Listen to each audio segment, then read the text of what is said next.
Hello बच्चों, कैसे हो? बढ़िया। आप बढ़िया तो मैं भी बढ़िया। तो देखो बच्चों, आज हमें क्या पढ़ाई करनी है।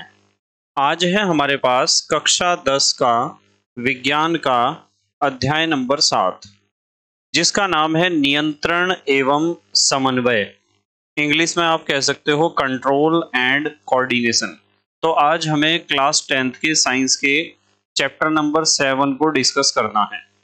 और मैं आपको एक बात बताता हूँ कि यदि आप क्लास 10th में हो या फिर आप क्लास 11th में हो या 12th में हो और आपको अपना पूरा सिलेबस कंप्लीट करना है, तो आप चैनल के होम पेज पर जाकर सभी वीडियोस को एक निश्चित क्रम में देखोगे तो आपका कोर्स बहुत आसानी से पूरा हो जाएगा और आपके सारे टॉपिक क्लियर हो जाएंगे।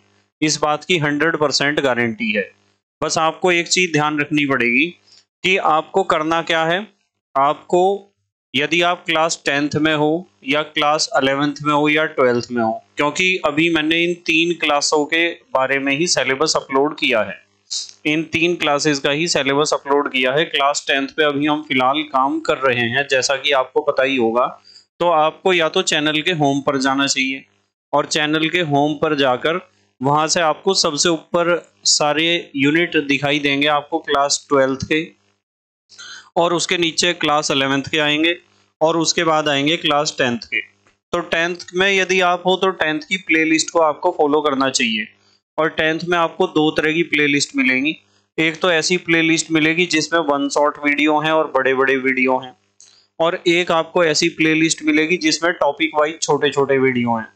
तो जो भी आपको अच्छा लगता है, जिस तरीके से भी आपको पढ़ना है, उस तरीके से आप पढ़ सकते हो। क्लास 10th की दो तरह की प्लेलिस्ट आपको मिलेगी। बस मेरा कहना यह है कि आपको प्लेलिस्ट के अनुसार ही पढ़ना चाहिए, ठीक है।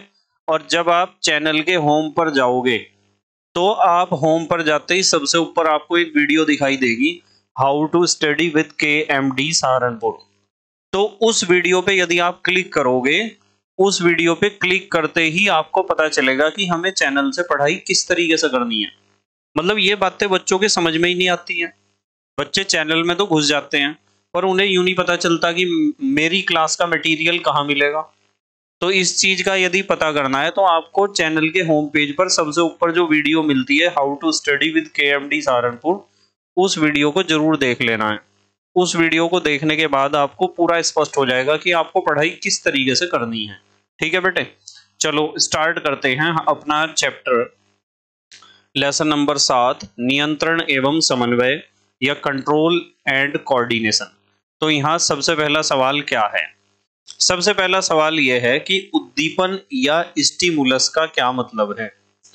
उद्दीपन या स्टिमुलस का मतलब है वातावरण में होने वाले परिवर्तन। भाई हमारे चारों तरफ जो भी कुछ है ना, वो सब वातावरण है। हमारे चारों तरफ जो भी कुछ है वो सब क्या है? वातावरण। किसी भी जीव के चारों तरफ जो भी कुछ होता है उसे हम वातावरण कहते हैं या परिवेश कहते हैं। ठीक है, तो वातावरण या परिवेश वो ही है जो हमारे चारों तरफ है। और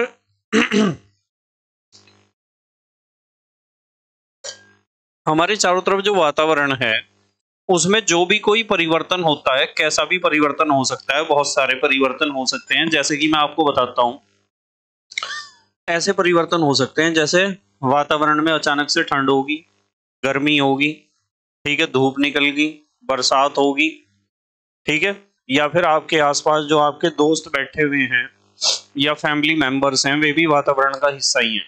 उन्होंने शोर करना शुरू कर दिया या आपको परेशान करना शुरू कर दिया किसी भी तरीके से, या फिर आपको कोई गंदी सी स्मेल आ रही या बहुत अच्छी सी खुशबू आ रही कोई, तो ये सब वातावरण में होने वाले परिवर्तन ही हैं।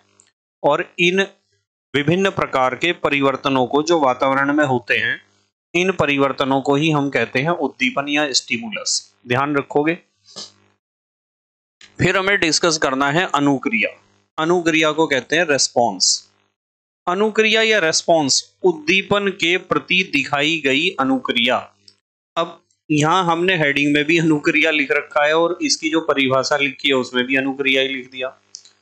अनुक्रिया या रेस्पॉन्स का मतलब यहाँ है कि मान लो आप कहीं से चलते हुए जा रहे, तो आपको एक गंदी सी स्मेल आई, यानी एक बदबू आई।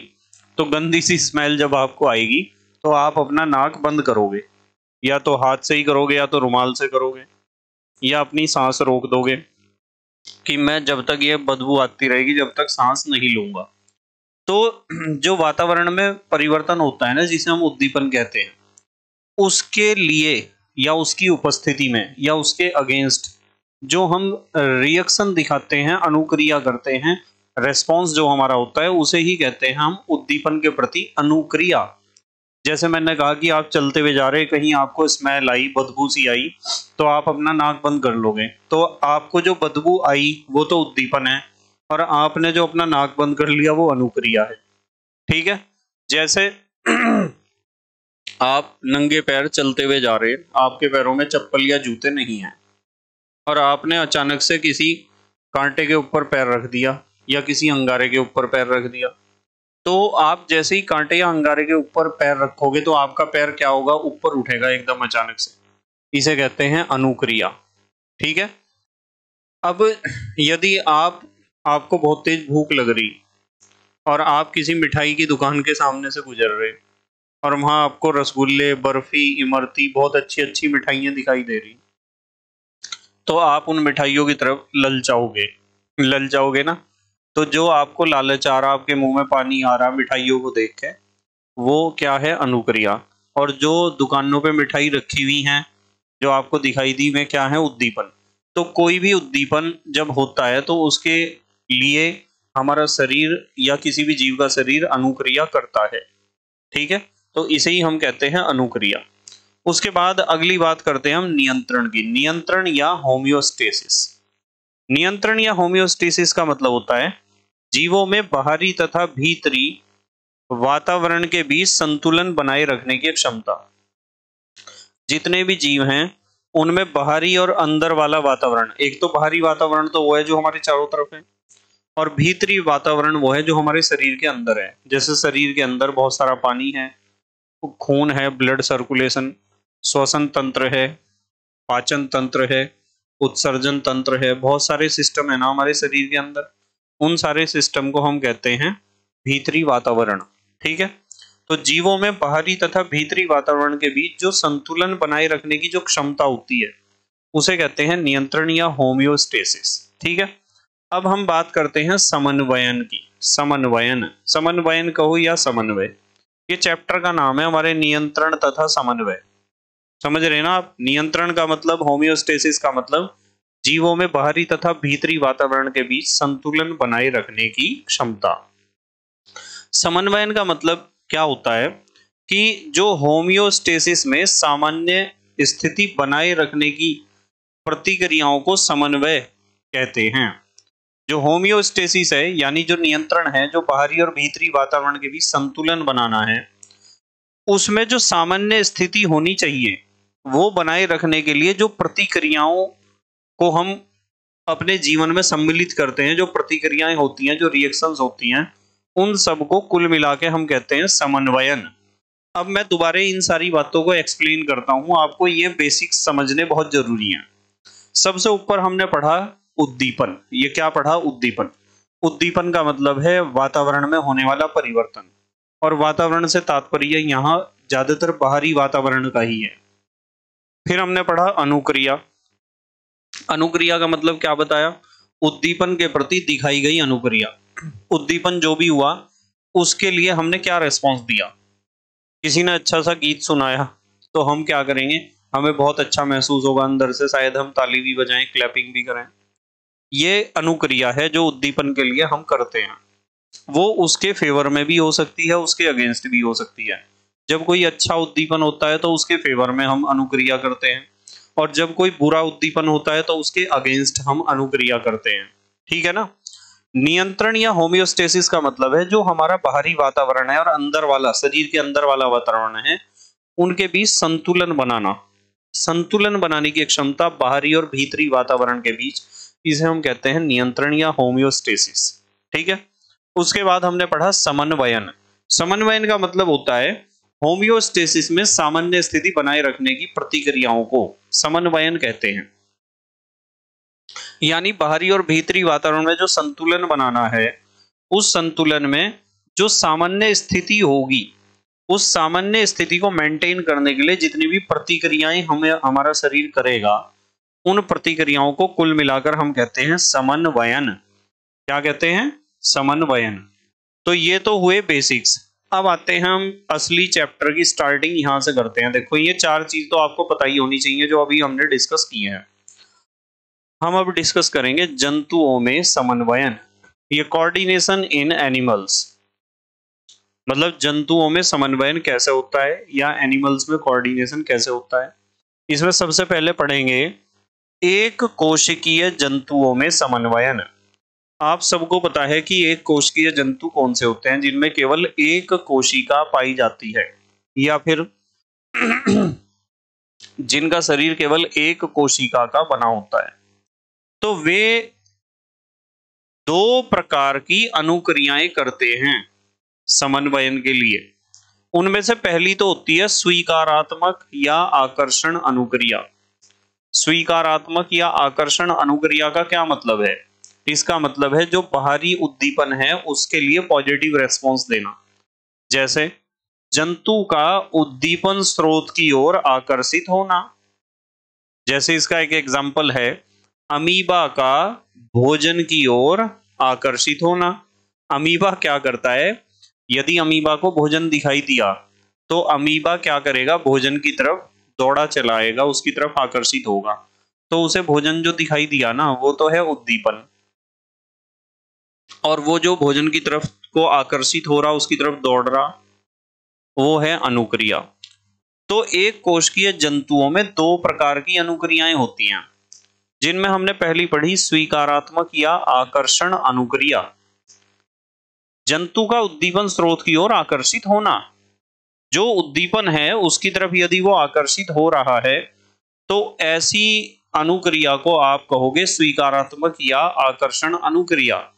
जैसे हमने एग्जाम्पल पढ़ा अमीबा का अमीबा का भोजन की ओर आकर्षित होना, तो वो भोजन देखा उसने, ये तो उद्दीपन था, और वो भोजन की तरफ दौड़ा चला गया, वो क्या था? अनुक्रिया थी। दूसरी अनुक्रिया जो एक कोशिकीय जीव दिखाते हैं वो इसकी उल्टी है, नकारात्मक या विकर्षण अनुक्रिया। नकारात्मक या विकर्षण अनुक्रिया नाम से ही आपको पता चल गया होगा, इतने होशियार तो आप हो ही। जब हमने सकारात्मक या आकर्षण अनुक्रिया पढ़ी तो उसे कोई ऐसा उद्दीपन दिखाई दिया जिसकी तरफ वो खींचा चला गया, आकर्षित हो गया। और नकारात्मक या विकर्षण अनुक्रिया कौन सी होगी? उद्दीपन स्रोत से दूर भागना, जैसे अधिक ताप व विद्युत से। भाई यदि कहीं अमीबा को पानी के अंदर किसी बिंदु पर ज्यादा ताप महसूस होगा या विद्युत धारा महसूस होगी तो अमीबा या एक कोशिकीय जीव उस जगह से दूर भागेंगे। यानी अधिक ताप और विद्युत की उपस्थिति, ये दोनों तो उद्दीपन है, और इनके लिए अनुक्रिया क्या करी? इनसे दूर भाग गई, ये अनुक्रिया है। ठीक है, तो यदि भोजन दिखाई देता है अमीबा को तो वो भोजन की ओर आकर्षित होता है, ये तो है सकारात्मक अनुक्रिया। और यदि उसे अपनी मृत्यु दिखाई देती है ज्यादा ताप के कारण या विद्युत की उपस्थिति के कारण, तो वो उस उद्दीपन से दूर भागता है। तो ये होता है नकारात्मक या विकर्षण अनुक्रिया। ठीक है, समझ में आ गई बात? तो ये तो कोई मुश्किल काम नहीं है, ये तो सब बच्चे समझ जाएंगे कि एक कोशिकीय जीवों में समन्वयन में दो प्रकार की अनुक्रिया या दो तरह के समन्वयन दिखाते हैं एक कोशिकीय जीव। जो उद्दीपन उनके लिए अच्छा है उसकी तो तरफ जाएंगे, और जो उद्दीपन उनके लिए बुरा है उससे दूर जाएंगे। ऐसा ही हमारे साथ भी होता है, पर हम यहाँ केवल एक कोशिकीय जीवों की ही बात कर रहे हैं। ठीक है बेटे, चलो नंबर 2 पर आते हैं। अब हम बात करेंगे बहुकोशिकीय जंतुओं में समन्वयन। भाई बहुकोशिकीय जंतुओं में समन्वय दो प्रकार का होता है। ठीक है, जिनमें से पहला है तंत्रिका समन्वय और दूसरा है रासायनिक समन्वय। तो आज हम इस तंत्रिका समन्वय का खेल खत्म कर कर रहेंगे। ये तंत्रिका समन्वय क्या है और रासायनिक समन्वय क्या है, दोनों को पढ़ना तो है पूरा डिटेल में, पर आज हमारा फोकस इस पे रहेगा, तंत्रिका समन्वय पे, इसके ऊपर फोकस रहेगा। ठीक है, अब यहां एक शब्द आपके सामने आया, तंत्रिका। ठीक है, तंत्रिका को भी मैं बताऊंगा, सारी चीजें बताऊंगा। सबसे पहले हम इसे डिस्कस करते हैं, जंतुओं में तंत्रिका समन्वय या nervous coordination in animals. Animals के अंदर नर्वस कोऑर्डिनेशन कैसे होता है या जंतुओं में तंत्रिका समन्वय कैसा होता है। और एक बात आपको स्पष्ट है कि हम अब बहुकोशिकीय जंतुओं की बात कर रहे हैं। किसकी बात कर रहे हैं? बहुकोशिकीय जंतुओं की। तो यदि तंत्रिका समन्वय की बात करें तो सबसे पहले हमें यह समझना पड़ेगा बेटे, तंत्रिका तंत्र क्या होता है। वास्तविकता में तंत्रिका तंत्र जो है वो दो चीजों से मिलकर बना हुआ होता है। धीरे धीरे हम पूरा तंत्रिका तंत्र समझ जाएंगे। अभी हम स्टार्टिंग मोड में है, स्टार्टिंग फेज में है, या यूं कहो कि चैप्टर के पहले पड़ाव पर हैं। आपका फोकस मेरी बातों पर पूरा होना चाहिए। यदि आप मेरी बातों को बहुत ध्यान से समझोगे, सारी बातों को ध्यान से सुनोगे और अपने नोट्स भी बनाओगे हैंड रिटन। आपको पता है ना, टेलीग्राम पर चैनल है हमारा KMD सहारनपुर। जो चैनल का नाम यूट्यूब पर है, बिल्कुल यही नाम से चैनल टेलीग्राम पर भी है, और वहां आपको सारे PDF नोट्स मिल जाएंगे। जिस तरीके से आपके वीडियो हैं, इन्हीं वीडियो के अकॉर्डिंग हम पूरा डिस्कस करेंगे तंत्रिका तंत्र को। आज हमारा मेन टारगेट यही है, तंत्रिका तंत्र। देखो, तंत्रिका तंत्र यदि हम मोटे तौर पर बात करें, यानी किसी को नॉर्मली या मोटे तौर पर समझाना है कि तंत्रिका तंत्र क्या है, तो आप बताओगे तंत्रिका तंत्र में मुख्य रूप से दो चीजें होती हैं। एक तो होती है तंत्रिका कोशिकाएं और एक होते हैं तंत्रिका सूत्र। अब ये जो तंत्रिका कोशिकाएं और तंत्रिका सूत्र होते हैं, ये आपस में मिलकर पूरे शरीर में एक जाल बिछा के रखते हैं। जैसे आपके घर में बिजली की फिटिंग का जाल है ना, आपके घर में बिजली की फिटिंग का पूरा जाल है ना, चाहे वो फिटिंग अंडरग्राउंड हो और चाहे वो फिटिंग बाहर हो, आउटर हो। ठीक है, तो हमें पता है कि हमारे घर में बिजली की फिटिंग का, तारों का पूरा एक जाल बिछा हुआ है, जिससे हमारा घर बिजली से नियंत्रित होता है, या रोशनी, हवा, इन सारी मशीनों से, बिजली से चलने वाले उपकरण, ये सारे इसी बिजली के तारों के जाल से चलते हैं हमारे घर में। ठीक है, इसी तरीके से हमारा जो शरीर है ना, मनुष्य का शरीर या किसी भी जंतु का शरीर, उसमें भी इसी तरह की फिटिंग होती है जैसे घर में बिजली की फिटिंग होती है।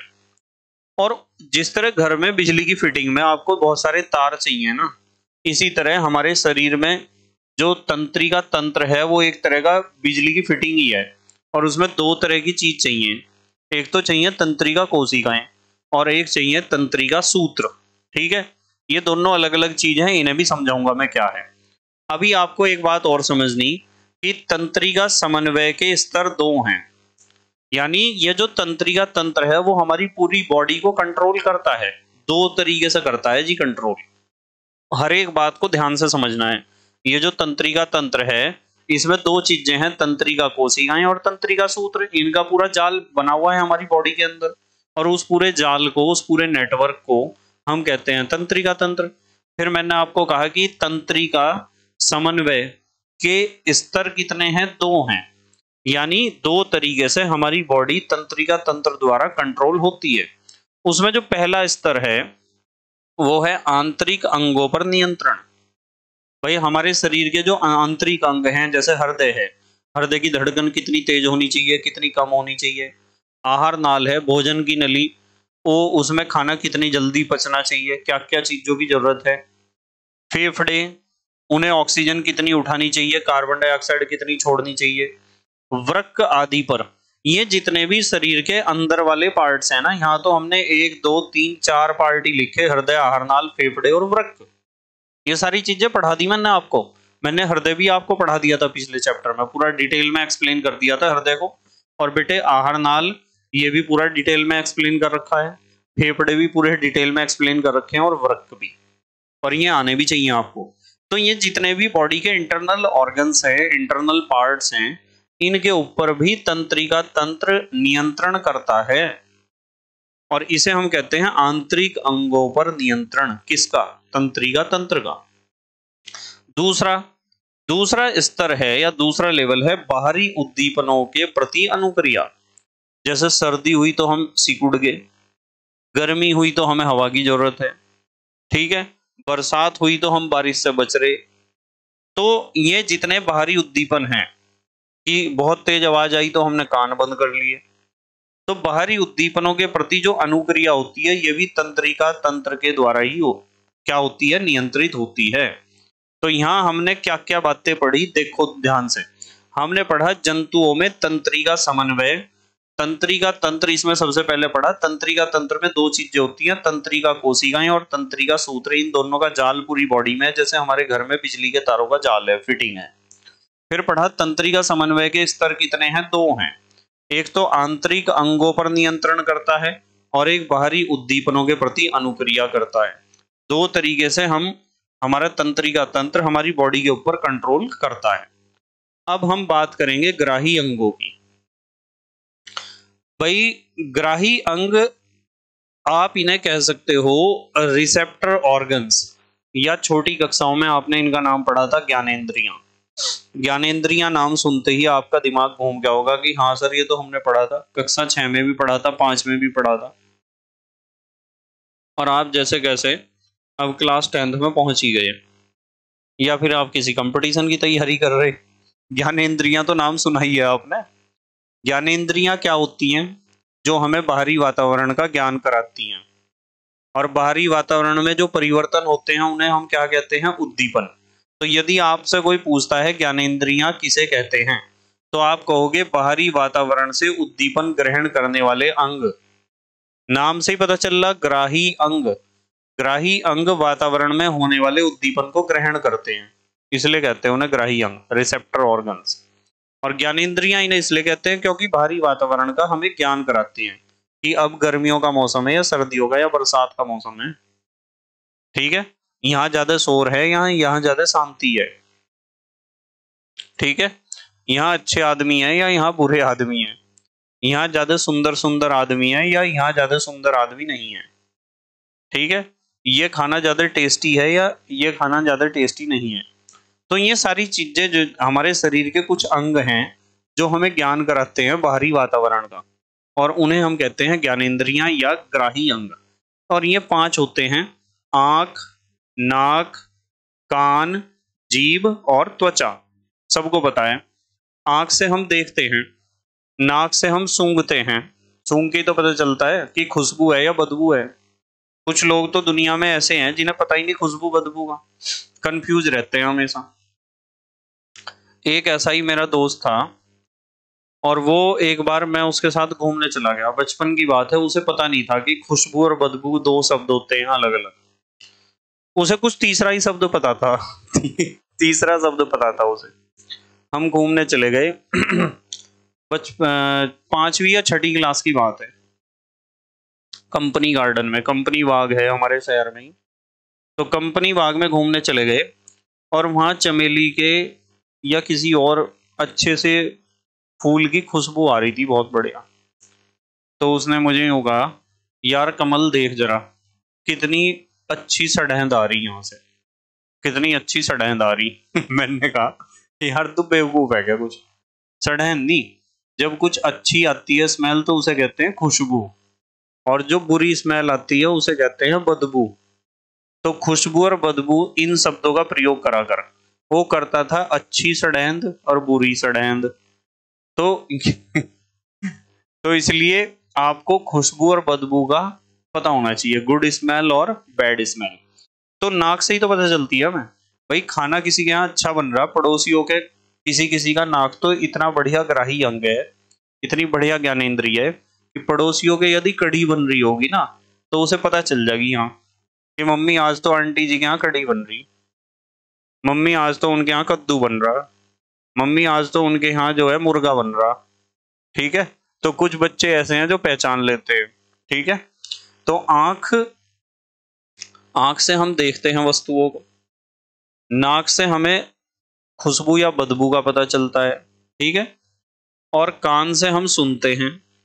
ठीक है, विभिन्न प्रकार की ध्वनि को हम सुनते हैं, ये भी तो वातावरण का एहसास कराते हैं। जीभ से हमें स्वाद का पता चलता है कि आज मम्मी ने खाना बहुत अच्छा बनाया। ठीक है, हमारी चाची, ताई, मम्मी, बुआ या दादी या नानी बहुत अच्छा खाना बनाती हैं। ठीक है, तो जीभ से हमें किसका पता चलता है? स्वाद का। और त्वचा से किसका पता चलता है? अब कोई कोई बच्चा यहाँ सोच रहा होगा कि सर त्वचा से पता चलता है पिटाई का। भाई त्वचा से आपको बहुत सारी चीजों का पता चलता है। एक तो यदि कोई आपको छू रहा है तो आपकी त्वचा ही तो बताती है कि आपको किसी ने छुआ है। अब वो गुड टच भी हो सकता है, बैड टच भी। गुड टच और बैड टच का पता भी त्वचा से ही चलता है। ठीक है। यदि बहुत ज्यादा सर्दी हो रही तो त्वचा से ही पता चलती है, गर्मी हो रही तो भी त्वचा से पता चलेगी, बरसात हो रही तो त्वचा से ही पता चलेगी। यदि हमारी त्वचा बाहरी वातावरण का पता ना लगाती तो आपको आंख बंद करके और आपको आपकी मम्मी निला देती और आपको पता भी ना चलता। आपकी आंखें बंद कर दी और निला दिया, क्योंकि आपकी त्वचा को तो कुछ पता ही नहीं चल रहा। तो आपको जब उन्होंने निलाया तो आपको ठंडी नहीं लगी नहाते हुए, या गर्म पानी है तो गर्मी का एहसास नहीं हुआ और आप नहा भी लिए।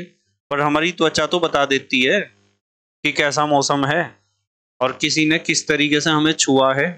ये सारी चीजें त्वचा हमें बता देती है। तो त्वचा भी वातावरण में होने वाले उद्दीपन को ग्रहण करती है, इसलिए त्वचा को भी हम कहते हैं ग्राही अंग। ठीक है बेटे।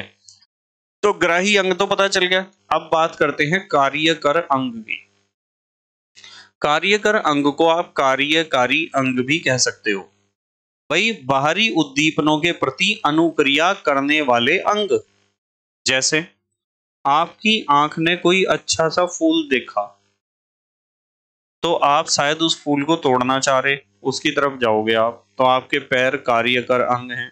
आपका हाथ आगे बढ़ेगा तो आपका हाथ भी कार्यकर अंग है और आप उसे तोड़ लोगे हाथ से। तो यदि कोई अच्छा पुष्प आपको दिखाई दिया तो आप उसकी तरफ बढ़े, आपने हाथ से उसे तोड़ लिया, तो आपके पैर यानी टांगे और आपका हाथ वहां कार्यकर अंग होगा। ठीक है। जैसे आपने अपने छोटे भाई बहन या मम्मी पापा को कहीं देखा, आप कहीं गए हुए हैं और वहां अचानक से वे आपको लेने आ गए, तो आपकी आंखों ने मम्मी पापा या फैमिली के किसी भी मेंबर को, भाई बहन को, रिश्तेदार को देखा, तो आप उसकी तरफ जाओगे ना एकदम भाग के। कुछ बच्चे तो अपनी मम्मी पापा को भाग के चिपट जाते हैं, लिपट जाते हैं उनसे। तो आपका पूरा शरीर वहां कार्यकर अंग है। नाक, यदि आप जा रहे चलते हुए आपको बदबू आई तो बदबू आने से आप नाक बंद करोगे, तो नाक क्या वैसे ही बंद कर लोगे आप, या तो आप अपने हाथ से उसे दबाओगे या रुमाल रखोगे आगे। तो यहाँ भी आपका हाथ कार्यकर अंग है। ठीक है। तो कार्यकर अंग उसे कहते हैं जो हमारे बाहरी उद्दीपनों को ग्रहण करने के बाद रेस्पॉन्स देता है, कार्य करता है। जैसे मैं आपको कहूं कि आपका पैर अचानक से अंगारे के ऊपर पड़ गया। आपका पैर पड़ा किसके ऊपर? अंगारे के ऊपर। जैसे ही आपका पैर अंगारे के ऊपर पड़ा, तुरंत आपकी पैर की जो मांसपेशियां हैं वे अपने आप को यानी पैर को ऊपर उठाएंगी। तो यहाँ पैर की या टांग की मांसपेशियां कार्यकर अंग का कार्य करेंगी। ठीक है।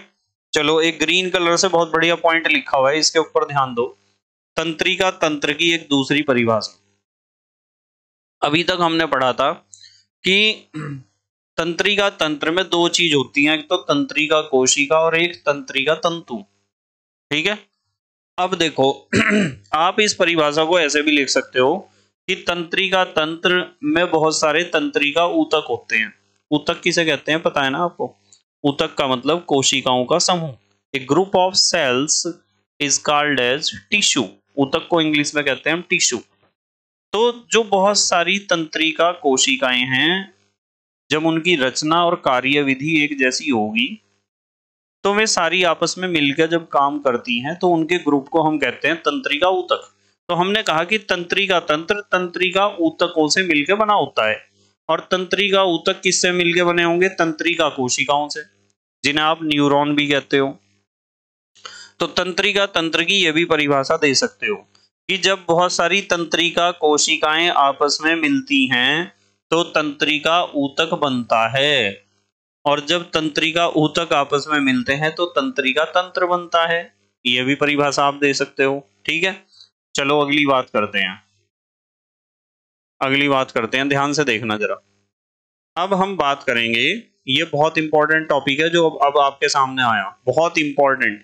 और मैं आपको स्पष्ट रूप से बता देता हूं कि ये जो डायग्राम, जो चित्र आपको यहाँ नजर आ रहा, एग्जाम में चित्र बनाने के लिए ही आता है। सबसे ज्यादा पूछा जाने वाला क्वेश्चन हर साल बोर्ड के पेपर में।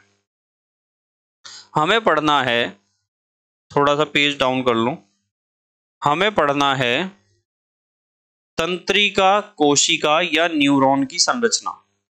Most important question, most important, ध्यान रखना, बहुत ज्यादा एग्जाम में पूछा जाता है।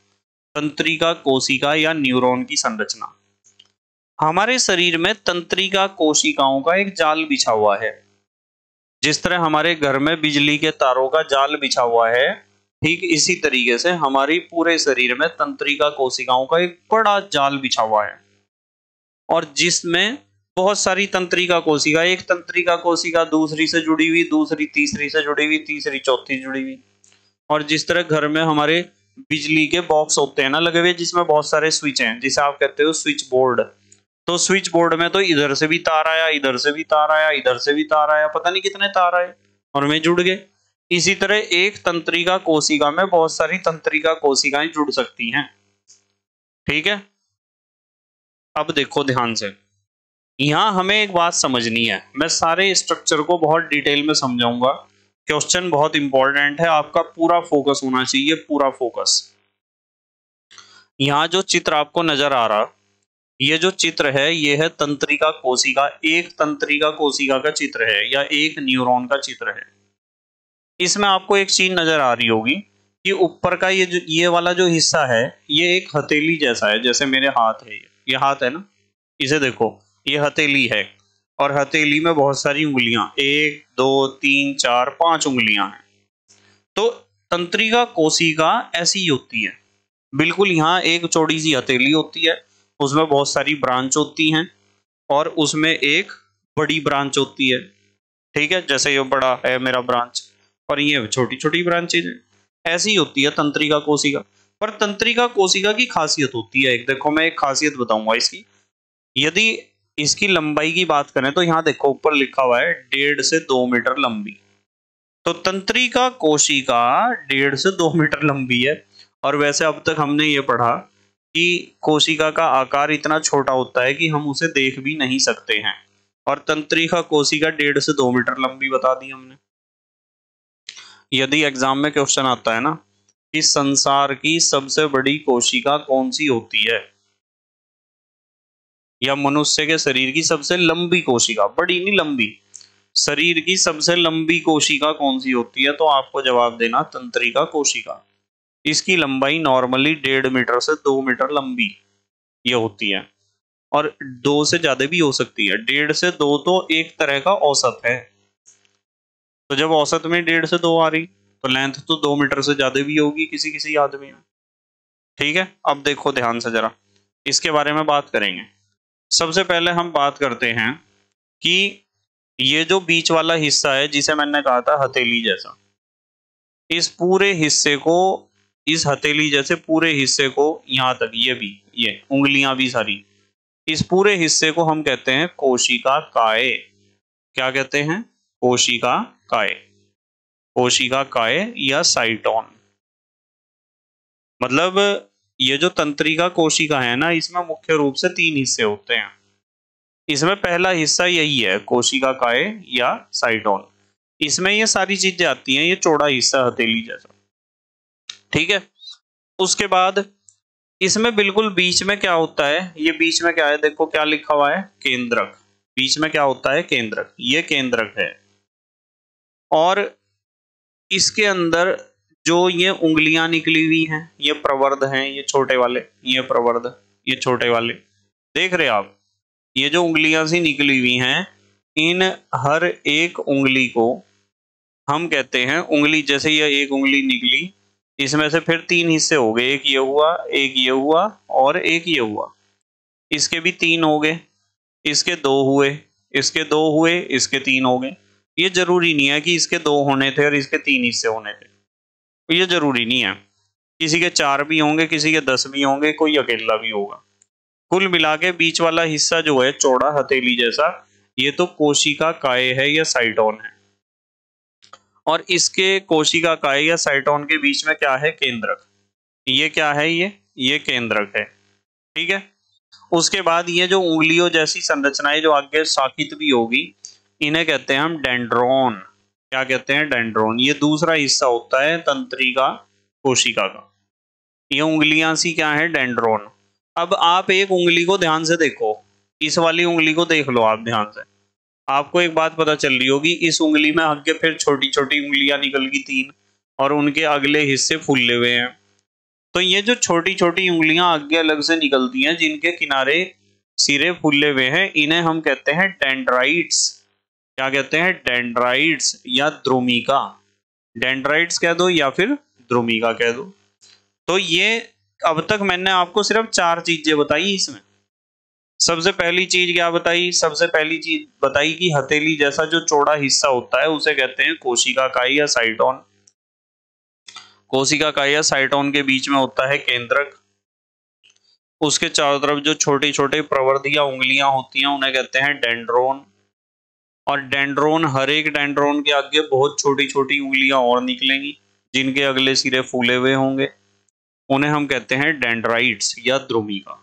ठीक है, अब आप देखो कि इसमें से बहुत सारे प्रवर्ध निकले हुए थे, उंगलियां निकली हुई थी जो छोटी छोटी थी, उन्हें हमने डेंड्रोन कहा।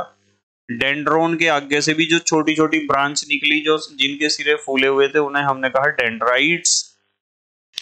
पर जो ये लंबे वाला प्रवर्ध है ना, इसमें से एक लंबा प्रवर्ध भी निकल रहा है, जैसे मैंने यहाँ इशारा करा था आपकी तरफ कि ये छोटे छोटे जो हैं, ये जो छोटे छोटे हिस्से हैं, छोटे छोटे प्रवर्ध हैं, इन्हें तो हमने कहा डेंड्रोन। और जो ये सबसे लंबे वाला है ना, जो नीचे की तरफ को जा रहा है, आप दिखाई दे रहा होगा आपको चित्र में, ये वाला, इसे हम कहते हैं एक्सोन। क्या कहते हैं? एक्सोन। देखो इसका नाम लिखा हुआ है, यहाँ देखो आप, लिखा हुआ है ना एक्सोन। क्या लिखा हुआ है? एक्सोन। तो लंबे वाले प्रवर्ध को हम एक्सोन कहते हैं। और बेटे, एक्सोन के ऊपर जो कवर चढ़ा हुआ होता है ना, ये कवर, ये वाला, जैसे जगह जगह आपने देखा होगा इस तरह का कवर है ये। जैसे आप फास्ट फूड में, एक नया फास्ट फूड शुरू हुआ था कुछ साल पहले, उसे हम कहते हैं वेज कबाब। क्या कहते हैं? वेज कबाब। तो वेज कबाब कैसे बनता है? उनके पास लोहे के सरिये होंगे, और लोहे के में जो स्टिक हैं, सरिये से हैं, उनके ऊपर में मटेरियल को ऐसे ऐसे चढ़ा देते हैं। तो ये जो हमारा एक्सोन है वो लोहे का सरिया ही है, बस यूं समझ लो। और उसके ऊपर जगह जगह ये कबाब हैं लगे हुए। क्या लगे हुए? कबाब। वैसे बनता तो है स्प्रिंग रोल भी ऐसे ही, पर आप इसे मान लो कि ये जो है ना, ये जो हमने बताया, जिसका नाम लिखा हुआ है माइलिन शीथ। क्या लिखा हुआ है? Myelin sheath. ये जगह जगह कबाब हैं, कवर चढ़े हुए हैं। ठीक है, इसके ऊपर की कवरिंग है ये, एक्सोन के ऊपर की। और इनके बीच का जो गैप है, जैसे ये एक गैप है, ये एक गैप, यहाँ एक गैप है, इस गैप को या जोड़ को हम कहते हैं रेनवियर का नोड। क्या कहते हैं? रेनवियर का नोड। अब ये एक्सोन आगे गया, आगे जाके देखो एक्सोन को, देखोगे ये एक्सोन आगे जा रहा है और छोटी छोटी ब्रांच में बट गया, और एक पेशी के ऊपर, मसल के ऊपर चिपक गया, जो किसी कार्यकर अंग की मसल है या किसी ग्राही अंग की मसल है। मसल माने मांसपेशी। इसमें से जो उंगलियां सी ये निकल रही, इसे कहा है एक्सोन के सिरे। और ये सिरे में आगे जो ये जोड़ है, देखो जो पेशियों से जुड़ रहा है, इसे कहते हैं साइनेप्टिक घुंडियां, और पेशी में ये जुड़ के जाके। तो यदि एग्जाम में क्वेश्चन आता है ना आपका, तो क्वेश्चन क्या आएगा मैं बता रहा हूं आपको। क्वेश्चन इस तरह पूछा जाएगा कि तंत्रिका कोशिका का एक नामांकित चित्र बना दो। तो आपको ये वाला चित्र बना के आना है एग्जाम में। ये चित्र बनाने की प्रैक्टिस होनी चाहिए आपको। एक हथेली बनानी, उसमें बीच में केंद्रक और बहुत सारी उंगलियां, उंगलियों के अंदर भी उंगलियां, और उन उंगलियों के सिरों पे भी छोटी छोटी उंगलियां। एक बड़ी सी उंगली जिसमें बीच में बहुत सारे कबाब लग रहे होंगे, और उन्हें एक मांसपेशी से जोड़ देना आपको, और सारे हिस्सों के नाम लिख देने। एग्जाम में क्वेश्चन जरूर आएगा, ये बात बिल्कुल पक्की है। ठीक है, तो ये है हमारी तंत्रिका कोशिका, जिसे हम कहते हैं न्यूरॉन। ठीक है, अब देखो यदि एग्जाम में क्वेश्चन इस तरह आता है कि तंत्रिका कोशिका के चित्र भी बना दो और उसका वर्णन भी कर दो, तो वर्णन यहाँ है, देखो मैं बताता हूँ क्या क्या चीज मैंने अब तक आपको समझाई है। सबसे पहले लिखोगे आप तंत्रिका कोशिका के भाग। कितने भाग हैं? 3। कौन कौन से हैं? पहला तो कोशिका काय है। कोशिका काय वो है जो हथेली वाला, ये बीच वाला भाग था, ये कोशिका काय है। दूसरा है डेंड्रोन। डेंड्रोन माने मोटी उंगलियां। तीसरा है एक्सोन। एक्सोन का मतलब सबसे लंबी उंगली जो नीचे जा रही थी, जैसे ये हमारी बाजू नीचे जा रही। तो सबसे पहले बात करते हैं कोशिका काय या साइटोन की। साइटोन बीच में बड़ा केंद्रक है। इसके साइटोन के बीच में क्या होता है? बड़ा केंद्रक। दूसरी बात, केंद्रक के चारों ओर कोशिका द्रव्य भरा होता है। वो तो मटेरियल भरा ही होगा, जब वो कोशिका है तो उसमें कोशिका द्रव्य तो होगा ही। कोशिका द्रव्य में प्रोटीन के कण भी होते हैं जिन्हें कहते हैं निसिल्स कण। ये एग्जाम में क्वेश्चन पूछा जाता है भाई, ध्यान रखना कि जो तंत्रिका कोशिका का जो कोशिका द्रव्य होता है उसमें जो प्रोटीन के कण होते हैं उन्हें क्या कहते हैं? तो आपको जवाब देना है निसिल्स के कण या निसिल्स कण। ठीक है, अब आते हैं नंबर 2 पर। दूसरा हिस्सा हमारा डेंड्रोन है। इसमें क्या क्या बात ध्यान रखनी? साइटोन से निकले प्रवर्ध को क्या कहते हैं? डेंड्रोन्स। और डेंड्रोन से निकले पतले पतले प्रवर्ध जो 3-3 निकाल रखे हमने लास्ट में, उन्हें कहते हैं डेंड्राइट्स या द्रुमिका भी कहते हैं। तीसरा हिस्सा जो तंत्रिका कोशिका का होता है उसे हम कहते हैं एक्सोन या तंत्रिकाक्ष। ये वाला, ये एक्सोन या तंत्रिकाक्ष है। इसमें आपको कितनी बातें ध्यान रखनी, ध्यान से देखना। सबसे पहली बात, साइटोन से निकला सबसे लंबा जो प्रवर्ध है उसे हम कहते हैं एक्सोन। साइटोन से निकलने वाला सबसे लंबा ब्रांच या प्रवर्ध उसे हम क्या कहते हैं? एक्सोन कहते हैं। एक्सोन की परिभाषा है। दूसरी बात, एक्सोन के चारों ओर की जो झिल्ली होती है उसे कहते हैं न्यूरीलेमा झिल्ली या न्यूरीलेमा मेम्ब्रेन। ये बात भी आपको ध्यान रखनी है कि जो हमारा एक्सोन है उसके चारों तरफ जो लेयर झिल्ली होती है उस झिल्ली को हम कहते हैं न्यूरीलेमा। तीसरी बात, न्यूरीलेमा व एक्सोन के बीच वसा का कवर होता है, जो मैंने बहुत सारे कबाब बीच में लगा रखे चित्र में। न्यूरीलेमा और एक्सोन के बीच जो वसा का कवर होता है उसे कहते हैं माइलिन शीथ। यही तो बताया था नाम, क्या कहते हैं? Myelin sheath. अगली बात, चौथी बात एक्सोन के बारे में। एक्सोन के बारे में चौथी बात ये ध्यान रखनी है कि टूटा हुआ माइलिन शीथ जो होता है उसे कहते हैं नोड ऑफ रेनवियर या रेनवियर का नोड। बताया था जहां जोड़ है उस जोड़ को हम कहते हैं रेनवियर का नोड। पांचवी बात, एक्सोन की जो साइड चेन है, कभी कभी होता है ऐसा, मैंने चित्र में तो दिखाया नहीं क्योंकि हमारे बुक में है ही नहीं चित्र में एक्सोन की जो शाखा निकल गई। ये तो हमारा क्या है? कोशिका काय। ये क्या है? डेंड्रोन्स। और ये बड़ा वाला क्या है? एक्सोन। यदि एक्सोन में से भी कोई ब्रांच निकल गई इसमें से भी, तो उस ब्रांच को हम क्या कहते हैं? Collateral fibres. क्या कहते हैं? Collateral fibres. ध्यान रखना, यदि पेपर सेटर खतरनाक है तो पूछेगा जरूर कि एक्सोन की भी यदि साइड चेन निकाल दी या ब्रांच निकाल दी, एक्सोन में से भी यदि शाखा निकाल दी, तो उस शाखा को आप क्या कहोगे?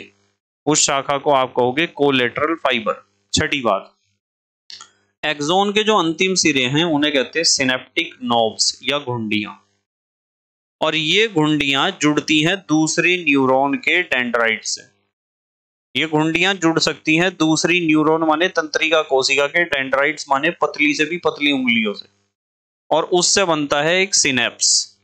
क्या बनता है? सिनेप्स जो है ना, जोड़ है, बस एक ध्यान रखना, क्या बनता है? सिनेप्स। मतलब एक्सोन की लास्ट में जो घुंडियां जो हमने एक मसल पेशी में जोड़ रखी हैं, ये घुंडियां दूसरी तंत्रिका कोशिका के डेंड्राइट से जुड़ सकती हैं, और वो जो जोड़ बनता है उसे कहते हैं सिनेप्स। क्या कहते हैं? सिनेप्स कहते हैं। इस तरह के क्वेश्चन एग्जाम में बहुत पूछे जाते हैं, छोटे छोटे, और बच्चे वहां हो जाते हैं फेल कि सर ये तो पढ़ा ही नहीं था हमने। पढ़ा तो आपने सब कुछ था, पढ़ाया तो हमने सब कुछ था, सारे टीचर सब कुछ पढ़ाते हैं, पर बच्चे ध्यान ही नहीं देते, और ध्यान देने वाले जो हैं उनके नंबर पूरे आ जाते हैं फिर। ठीक है, अब बात करते हैं, हम अगली बात करते हैं कार्य के आधार पर तंत्रिका कोशिकाओं के प्रकार। तंत्रिका कोशिका की संरचना समझ ली हमने, तंत्रिका कोशिका ऐसी थी। तंत्रिका कोशिका का चित्र भी बना लिया, उसके पार्ट भी देख लिया और उसके बारे में क्या लिख के आना है वो भी देख लिया। अब हम बात कर रहे हैं कार्य के आधार पर तंत्रिका कोशिकाएं कितने प्रकार की होती हैं। कितने प्रकार की? 3 प्रकार की। पहली होती हैं संवेदी तंत्रिका कोशिकाएं। तो संवेदी तंत्रिका कोशिकाएं कौन सी हैं? वे हैं जो संवेदी अंगों से संवेदी आवेग एकत्रित करती हैं। इन्हें आप सेंसरी न्यूरॉन्स भी कह सकते हो। क्या कह सकते हो? Sensory neurons. संवेदी अंग तो पता है ना, आंख, नाक, कान, जीभ, त्वचा, ये सारे संवेदी अंग हैं जिन्हें आप ज्ञानेंद्रिय भी कहते हो या ग्राही अंग भी कहते हो। तो इनमें जो तंत्रिका कोशिकाएं बाहर से जो उद्दीपन है उसे ग्रहण करती हैं, उन्हें कहते हैं संवेदी तंत्रिकाएं। उसके बाद दूसरी होती है कार्य के आधार पर, है ना भाई, मान लो आपको ठंड लग रही तो आपकी त्वचा में जो संवेदी तंत्रिकाएं हैं उन्हें लग रही ठंड, ठीक है। उसके बाद यानी वे महसूस करेंगी उस उद्दीपन को बाहरी वातावरण के। उसके बाद आती हैं चालक या प्रेरक तंत्रिका कोशिकाएं यानी मोटर न्यूरॉन्स। ये क्या करती हैं? ये प्रतिक्रियाओं के आवेगों यानी चालक आवेगों को केंद्रीय तंत्रिका तंत्र से कार्यकर पेशियों तक पहुंचाती हैं। मतलब संवेदी तंत्रिकाओं ने तो बाहर से जो सूचना, वातावरण में परिवर्तन, उद्दीपन था उसे ग्रहण करा, तंत्रिका तंत्र तक पहुंचा दिया। अब चालक या प्रेरक तंत्रिका कोशिकाएं क्या करेंगी? तंत्रिका तंत्र यानी रीढ़ की हड्डी या दिमाग, मस्तिष्क ने जो भी आदेश दिया, रिएक्शन, रेस्पॉन्स का, प्रतिक्रिया का, उस आदेश को लेकर ये उस अंग तक जाएंगी जो अंग उससे छुटकारा प्राप्त करेगा उस समस्या से। जैसे आपके पैर के नीचे अंगारा आ गया, जलता हुआ कोयला, तो आपकी जो पैर की त्वचा है उसमें संवेदी तंत्रिकाएं हैं, उन्होंने उस कोयले की समस्या को ग्रहण करा यानी जलन को ग्रहण करा, और उस जलन की सूचना लेके वो ऊपर ऊपर ऊपर कहां तक पहुंची? रीढ़ की हड्डी तक या मस्तिष्क तक। और रीढ़ की हड्डी ने फिर आदेश दिया चालक या प्रेरक तंत्रिका कोशिकाओं को कि तुरंत सूचना पहुंचाओ पैर की मांसपेशियों में, ठीक है। तो ये काम होता है चालक या प्रेरक तंत्रिका कोशिकाओं का। संवेदी तंत्रिका कोशिकाएं जो नंबर 1 पर हमने पढ़ी, ये संवेदी अंगों से संवेदी आवेग एकत्रित करती हैं। और दूसरी चालक या प्रेरक तंत्रिका कोशिकाएं मोटर न्यूरॉन्स में होती हैं जो प्रतिक्रियाओं के आवेगों यानी चालक आवेगों को केंद्रीय तंत्रिका तंत्र से कार्यकर पेशियों तक पहुंचाती हैं। तो पैर की पेशियों तक सूचना इन्होंने पहुंचाई कि भाई ऊपर से आदेश आया पैर को हटा लो जब पैर के नीचे अंगारा आ रहा। तो तीसरी होती है साहचर्य तंत्रिका कोशिकाएं। साहचर्य तंत्रिका कोशिकाएं या एसोसिएशन न्यूरॉन्स और इंटरन्यूरॉन्स, ये संवेदी व चालक तंत्रिकाओं को आपस में जोड़ती हैं, दोनों को आपस में जोड़ने वाली हैं, ठीक है। तो यदि एग्जाम में क्वेश्चन आता है कि तंत्रिका कोशिकाएं कार्य के आधार पर कितने प्रकार की होती हैं, तो आपको ये 3 प्रकार बताने हैं: संवेदी तंत्रिका कोशिका, चालक तंत्रिका कोशिका और साहचर्य तंत्रिका कोशिका। अब हम तंत्रिका कोशिकाओं की बात करेंगे, बाद में बात करेंगे। अब हम तंत्रिकाएं या नर्व्स क्या हैं। अब यहाँ बच्चे कंफ्यूज हो जाते हैं, बहुत ज्यादा, हद से ज्यादा कंफ्यूज, कि सर तंत्रिका कोशिका और तंत्रिका, इनमें क्या अंतर है दोनों में? बेटे तंत्रिका कोशिका का तो चित्र हमने बना लिया ना, वो तो तंत्रिका कोशिका है। 3 तरह की हमने पढ़ी, संवेदी और चालक और साहचर्य। अब तंत्रिकाएं क्या हैं? ये तंत्रिका कोशिका से कुछ अलग हैं, ध्यान से समझना, कंफ्यूजन नहीं होना चाहिए। तंत्रिका कोशिकाओं के एक्सॉन्स का ग्रुप, जो तंत्रिका कोशिका होती है ना वो ऐसी होती है और उसके एक्सॉन होता है ऐसा। तो ये जो एक्सॉन्स हैं, ये जो बहुत सारे एक्सॉन्स इकट्ठे होते हैं और आपस में जुड़ते हैं, तो उस समूह को, एक्सॉन्स का जो ग्रुप है, जो समूह है, जो बंडल है, उसे कहते हैं हम तंत्रिका। क्या कहते हैं? तंत्रिका। वो एक अलग चीज है, ठीक है, ध्यान रखना। तंत्रिका कोशिका क्या है और तंत्रिका क्या है। अब यदि कोई पूछता है तंत्रिकाओं के प्रकार बताओ कितने होते हैं, तो तंत्रिकाएं भी 3 प्रकार की होती हैं। पहली तो होती है संवेदी तंत्रिका, संवेदी अंगों से उद्दीपनों को मस्तिष्क तक पहुंचाना, जैसा कि वहां संवेदी तंत्रिका कोशिका ने करा, बिल्कुल वही काम संवेदी तंत्रिका करती है। इसे संवेदी तंत्रिका तंतु भी कह सकते हो आप। दूसरा है चालक या प्रेरक तंत्रिका। चालक या प्रेरक तंत्रिका मस्तिष्क से आदेशों को कार्यकारी अंगों तक पहुंचाती है। तीसरी होती है मिश्रित तंत्रिका। संवेदी व चालक दोनों प्रकार की तंत्रिकाओं का कार्य करने वाली। तो आपको ध्यान रखना है कि एग्जाम में जो क्वेश्चन पूछा गया वो तंत्रिका कोशिकाओं के प्रकार पूछा गया या तंत्रिकाओं के प्रकार पूछा गया। कभी आप एग्जाम में पूछा कुछ और आप लिख दो कुछ। ये सारी बातें ध्यान से समझने की इसीलिए होती हैं बस। अगली बात कर रहे चलो, तंत्रिका तंत्र की कार्य की या फिजियोलॉजी ऑफ नर्वस सिस्टम। कार्य की का मतलब, फिजियोलॉजी का मतलब कि तंत्रिका तंत्र काम कैसे करता है।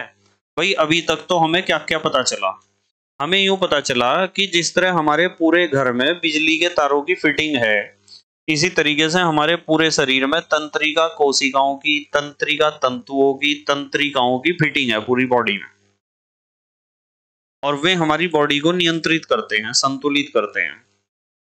अब सवाल खड़ा होता है कि सर कैसे, उसकी कार्य की क्या है, उसकी फिजियोलॉजी क्या है, समझ रहे चलो। देखो ध्यान से, सबसे पहले हमें पता होना चाहिए ग्राही अंग। क्या पता होना चाहिए? ग्राही अंग, जिनका काम उद्दीपन को ग्रहण करना है। तो सबसे पहले ग्राही अंग उद्दीपन को ग्रहण करते हैं। नंबर 2, संवेदन पथ। उद्दीपन या प्रेरणाओं का संचरण होता है संवेदी तंत्रिकाओं के द्वारा। या तो संवेदी तंत्रिका कह दो या तो कह दो संवेदी तंत्रिका कोशिका। ये दोनों संवेदन पथ का काम करते हैं, यानी उद्दीपन या प्रेरणाओं का संचरण करते हैं, उन्हें ले जाते हैं कहां तक? मस्तिष्क तक या मेरु रज्जु तक, रीढ़ की हड्डी तक। नंबर 3, मॉडुलक या समन्वय केंद्र। मस्तिष्क व स्पाइनल कॉर्ड। स्पाइनल कॉर्ड किसे कहते हैं? मेरु रज्जु को। जो हमारी रीढ़ की हड्डी के बीच में एक पाइप है, उस पाइप के अंदर होता है स्पाइनल कॉर्ड, मेरु रज्जु। ये भी हमारे तंत्रिका तंत्र का ही हिस्सा है, इसलिए तीसरे नंबर पे लिखा हुआ है मॉडुलक या समन्वय केंद्र, यानी हेड ऑफिस वही है। हमें यूं तो पता चल गया कि भाई तंत्रिका तंत्र का मतलब होता है हमारी पूरे शरीर में तंत्रिका कोशिका और तंत्रिका तंतुओं या तंत्रिका का फैला हुआ जाल। पर इनका मेन स्विच कहाँ है? जैसे आपके घर का मेन स्विच कहाँ है? मीटर के पास। इसी तरीके से इनका मेन स्विच पता कहाँ है? इनका मेन स्विच यहाँ है, मस्तिष्क। और मस्तिष्क पीछे से निकलता हुआ नीचे जाता है। मस्तिष्क का ही हिस्सा नीचे जाता है, रीढ़ की हड्डी के बीच में जो पाइप है उसमें से होता हुआ, उसे हम कहते हैं स्पाइनल कॉर्ड या मेरु रज्जु। तो मेरु रज्जु और दिमाग, ये दोनों चीज ही मॉडुलक हैं या समन्वय केंद्र हैं या मेन स्विच हैं। यहां से ही सारी चीज कंट्रोल हो रही है। कुछ चीजें तो दिमाग से कंट्रोल हो रही, मस्तिष्क से, और कुछ चीजें स्पाइनल कॉर्ड यानी मेरु रज्जु से कंट्रोल हो रही। अब फिर सवाल खड़ा हुआ तुम्हारे दिमाग में कि सर कौन सी चीज तो दिमाग से, मस्तिष्क से कंट्रोल हो रही और कौन सी चीज स्पाइनल कॉर्ड से कंट्रोल हो रही। इस कंफ्यूजन को भी मैं आज ही दूर करूंगा, तुम्हारे सारी चीजें समझाऊंगा जिससे आपको कोई दिक्कत ना हो। चलो, आपको पता चल गया ग्राही अंग को क्या करना है? उद्दीपन ग्रहण करने का काम करना है। संवेदन पथ क्या है? उद्दीपन या प्रेरणाओं का संचरण जिस रास्ते से होता है, और वो है संवेदी तंत्रिका कोशिका या संवेदी तंत्रिका। तीसरा पार्ट इंपॉर्टेंट है, मॉडुलक या समन्वय केंद्र। वो है मस्तिष्क व स्पाइनल कॉर्ड यानी मेरु रज्जु। इसका काम है संदेश ग्रहण करना और प्रत्युत्तर में विशिष्ट आदेश देते हैं ये। यानी जो भी सूचना ग्राही अंग ने तो ग्रहण करी और संवेदी पथ की संवेदी तंत्रिकाओं ने सूचना पहुंचाई मस्तिष्क या स्पाइनल कॉर्ड तक यानी मॉडुलक या समन्वय केंद्र तक, उस सूचना को ग्रहण करके इनका काम है कि डिसीजन लेना कि क्या आदेश देना है। अब किसे? कार्यकर अंग को क्या आदेश देना है। तो चौथा जो इंपॉर्टेंट पार्ट इसका होता है वो है प्रेरक पथ या प्रेरक तंत्रिका। मॉडुलक से आदेश लेकर कार्यकारी अंगों तक पहुंचना। ये मॉडुलक से यानी मस्तिष्क से, स्पाइनल कॉर्ड से आदेश लेकर कहां पहुंचेंगी? कार्यकारी अंगों में पहुंचेंगी। तो ये इस तरीके से हमारी क्या होती है, ये फिजियोलॉजी होती है इसकी, नर्वस सिस्टम की। नर्वस सिस्टम की फिजियोलॉजी ऐसे काम करती है। पहले ग्राही अंग तो उद्दीपन को ग्रहण करेगा। संवेदन पथ में संवेदी तंत्रिकाएं हैं जो सूचना को लेकर या उद्दीपन को लेकर कहाँ पहुंचेंगी, दिमाग या रीढ़ की हड्डी में। तीसरा मॉड्यूलक या समन्वय केंद्र है जो मस्तिष्क या स्पाइनल कॉर्ड ही है, वो उस संदेश को ग्रहण करेगा और उसके जवाब में एक आदेश प्रेषित करेगा। किसे? वो प्रेषित करेगा प्रेरक तंत्रिकाओं को। और किसके लिए है वो आदेश? वो कार्यकर अंगों के लिए है कि जब पैर के नीचे अंगारा आ गया तो पैर की मांसपेशियों को आदेश देगा वो कि ऊपर उठा ले मांसपेशियां पैर को। प्रेरक पथ, प्रेरक तंत्रिका, मॉड्यूलक से आदेश लेकर कार्यकारी अंगों तक पहुंचाना, ये काम होता है इसका। अब ये जो हमने समझा, समझने में तो 1-2 मिनट लग गए इसे, पर क्या 1-2 मिनट तक पैर अंगारे के ऊपर ही रखा रहेगा? यदि पैर के नीचे जलता हुआ अंगारा आ गया तो आप सोच रहे होंगे कि सर पहले तो वो अंगारे की सूचना ग्राही अंग को मिलेगी यानी हमारी त्वचा को, और फिर संवेदन पथ से संवेदी तंत्रिकाएं उस आदेश को लेकर रीढ़ की हड्डी तक पहुंचेंगी या मस्तिष्क तक, और फिर मस्तिष्क या रीढ़ की हड्डी थोड़ी देर सोचेगी कि क्या करना। भाई पैर के नीचे अंगारा आ रहा, त्वचा परेशान हो रही, तो करना क्या? तो मस्तिष्क थोड़ी देर में डिसीजन लेगा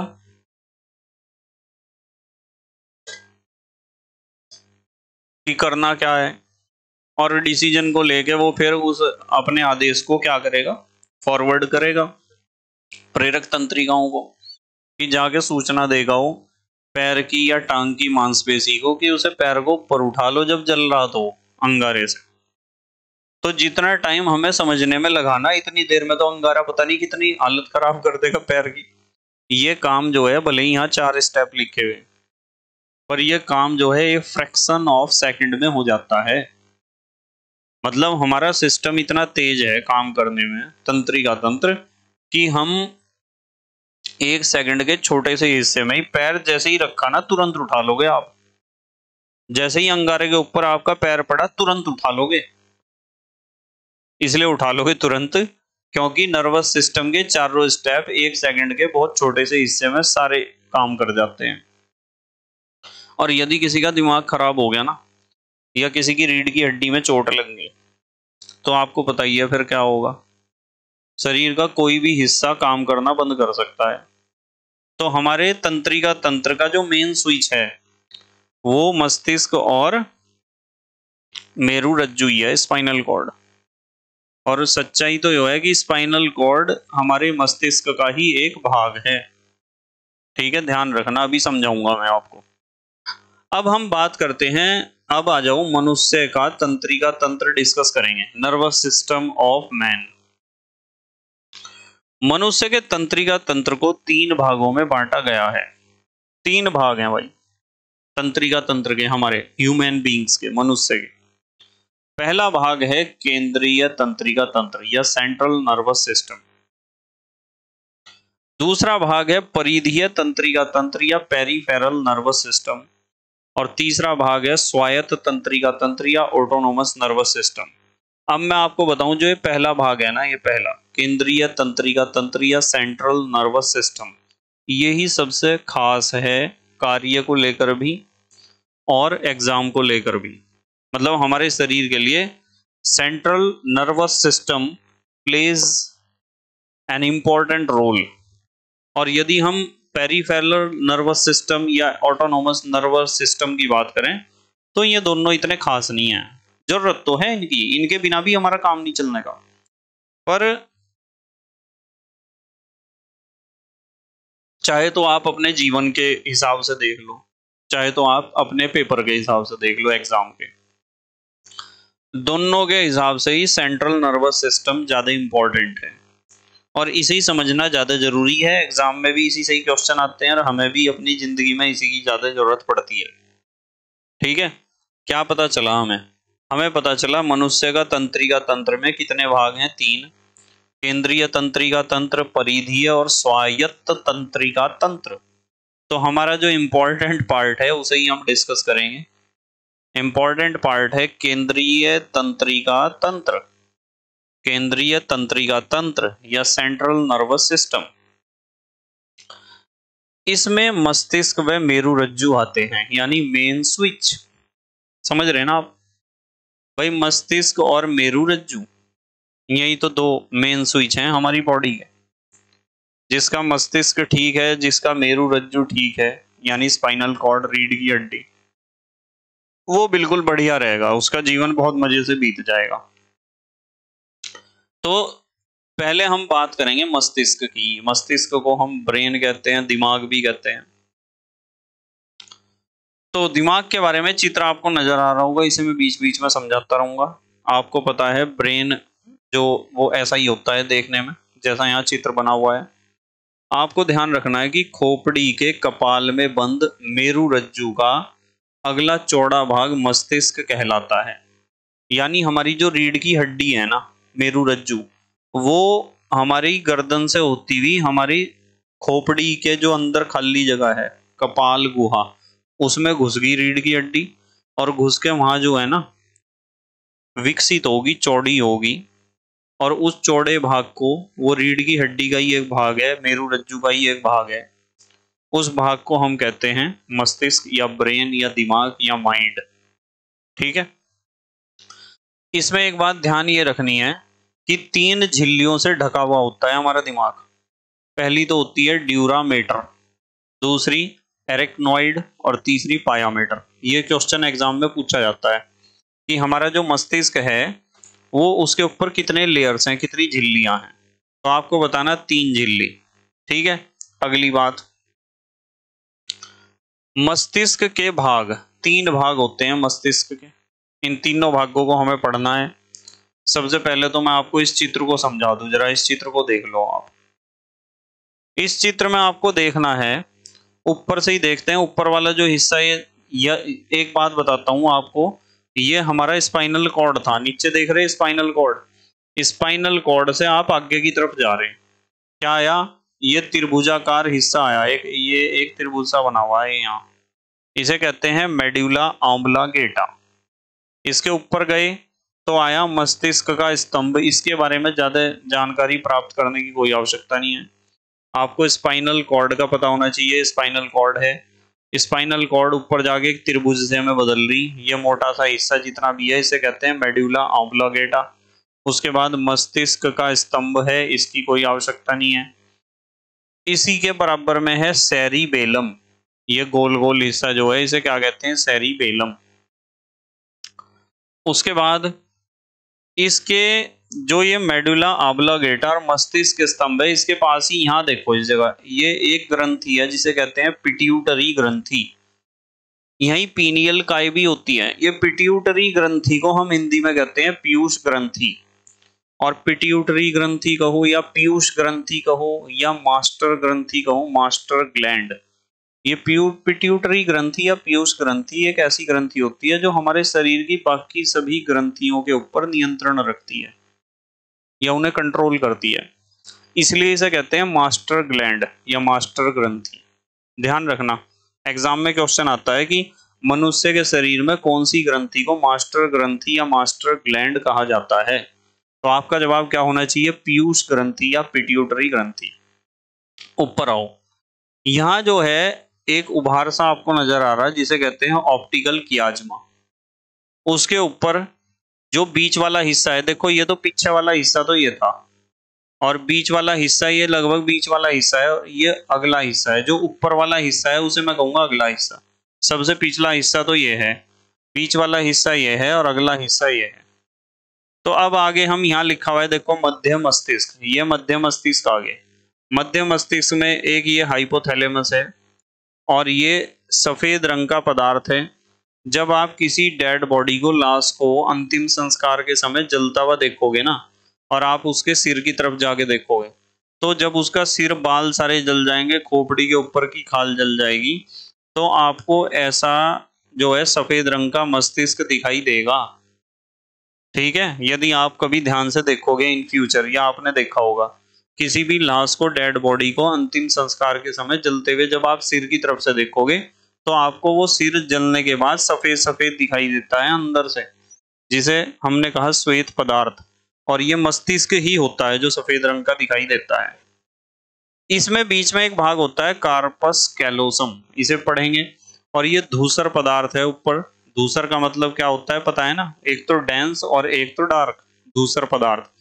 और अगला हिस्सा जो होता है, ये सारा अगला हिस्सा है, ये बीच वाला हिस्सा है, ये पिछला हिस्सा। अगले हिस्से को कहते हैं सेरिब्रम। क्या कहते हैं? सेरिब्रम। तो ये चित्र आपको बनाना आना चाहिए। और इसके पार्ट्स जो हैं, जितने पार्ट यहाँ लिखे हुए हैं सारे तो आपको आने के नहीं है, फिर कुछ पार्ट जो मुख्य मुख्य हैं उन्हें लिख के आना चाहिए आपको। ये प्रैक्टिस होनी चाहिए जीव विज्ञान में चित्र बनाने की। अब हम बात करेंगे मस्तिष्क के भाग। जैसा कि हमने पढ़ा था, मस्तिष्क के कितने भाग होते हैं? 3 भाग। पहला भाग तो ये होता है नंबर 1 अग्र मस्तिष्क या फोर ब्रेन। अग्र मस्तिष्क या फोर ब्रेन के बारे में बात करेंगे सबसे पहले, ठीक है, यानी मस्तिष्क का अगला भाग। अब बच्चे सोचते हैं अगला माने ये और पिछला माने ये ना, नीचे से आए हम, नीचे से ये पिछला, फिर बीच वाला, फिर अगला। अगला का मतलब यहाँ, बीच वाला मतलब यहाँ बीच में जो अंदर होगा बीच में, और नीचे वाला का मतलब लास्ट वाला, गर्दन की तरफ का मतलब ये लास्ट वाला है, ठीक है। तो सबसे पहले हम बात करते हैं, किसकी बात करते हैं?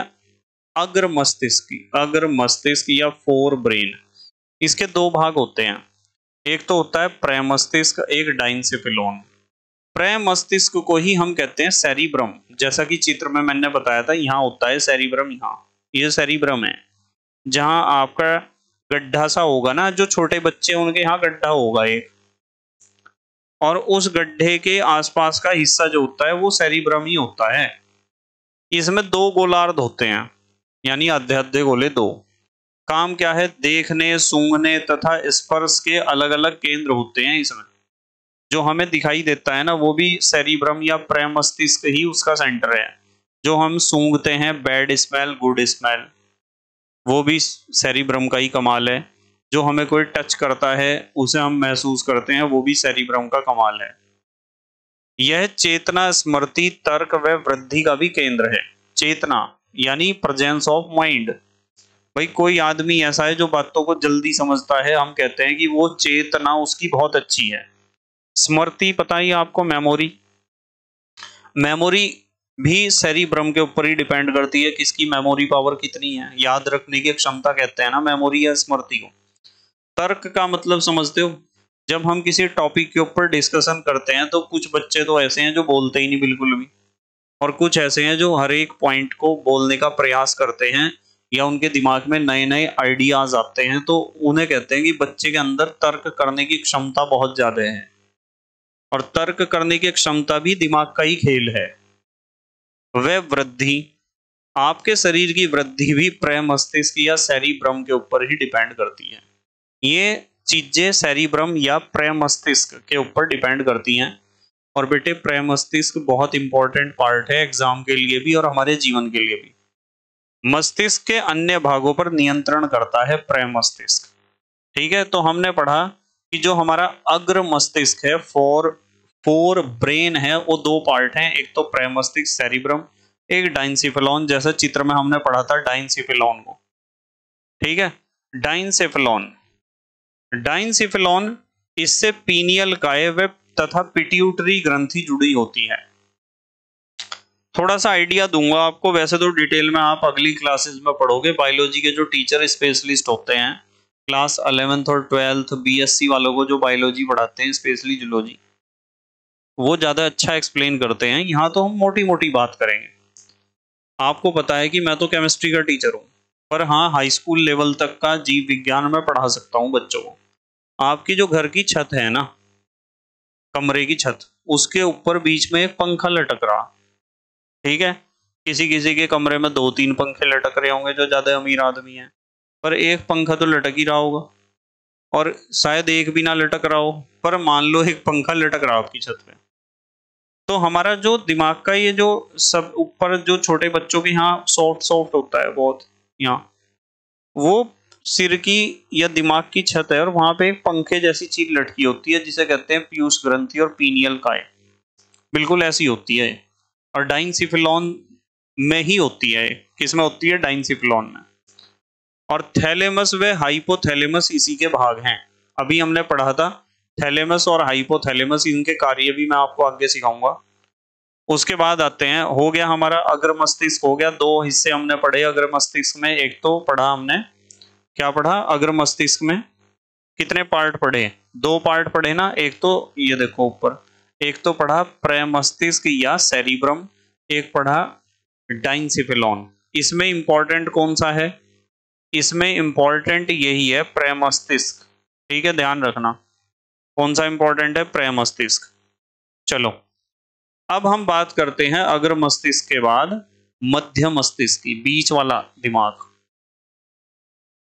मध्य मस्तिष्क या मिड ब्रेन, इसके भी दो पार्ट हैं, कार्पोरा क्वाड्रिजेमिना और सेरिब्रम पिंडकल। तो कार्पोरा क्वाड्रिजेमिना, इसमें चार पिंड होते हैं जो दृष्टि से संबंधित होता है। कार्पोरा क्वाड्रिजेमिना पूरा दृष्टि से संबंधित होता है। और सेरिब्रम पिंडकल ये तंतुओं का बना होता है। इसका काम मैं बताऊंगा आपको आगे, ठीक है, सबके काम बताऊंगा। उसके बाद आता है मध्य मस्तिष्क के बाद हमारा पश्च मस्तिष्क यानी पिछला दिमाग या अनुमस्तिष्क या हाइंड ब्रेन। इसके भी दो भाग होते हैं। कौन कौन से दो भाग हैं भाई? इनके भागों के नाम आपको पता होना चाहिए। इसका पहला भाग होता है सेरिबेलम। पहला भाग सेरिबेलम। सेरिब्रम के ठीक नीचे होता है सेरिबेलम। गति पर नियंत्रण करने का काम इसका है, समन्वय का, संतुलन का, ऐच्छिक पेशियों की क्रिया का नियमन। ऐच्छिक पेशियां वे होती हैं जो हमारी इच्छा से चलती हैं।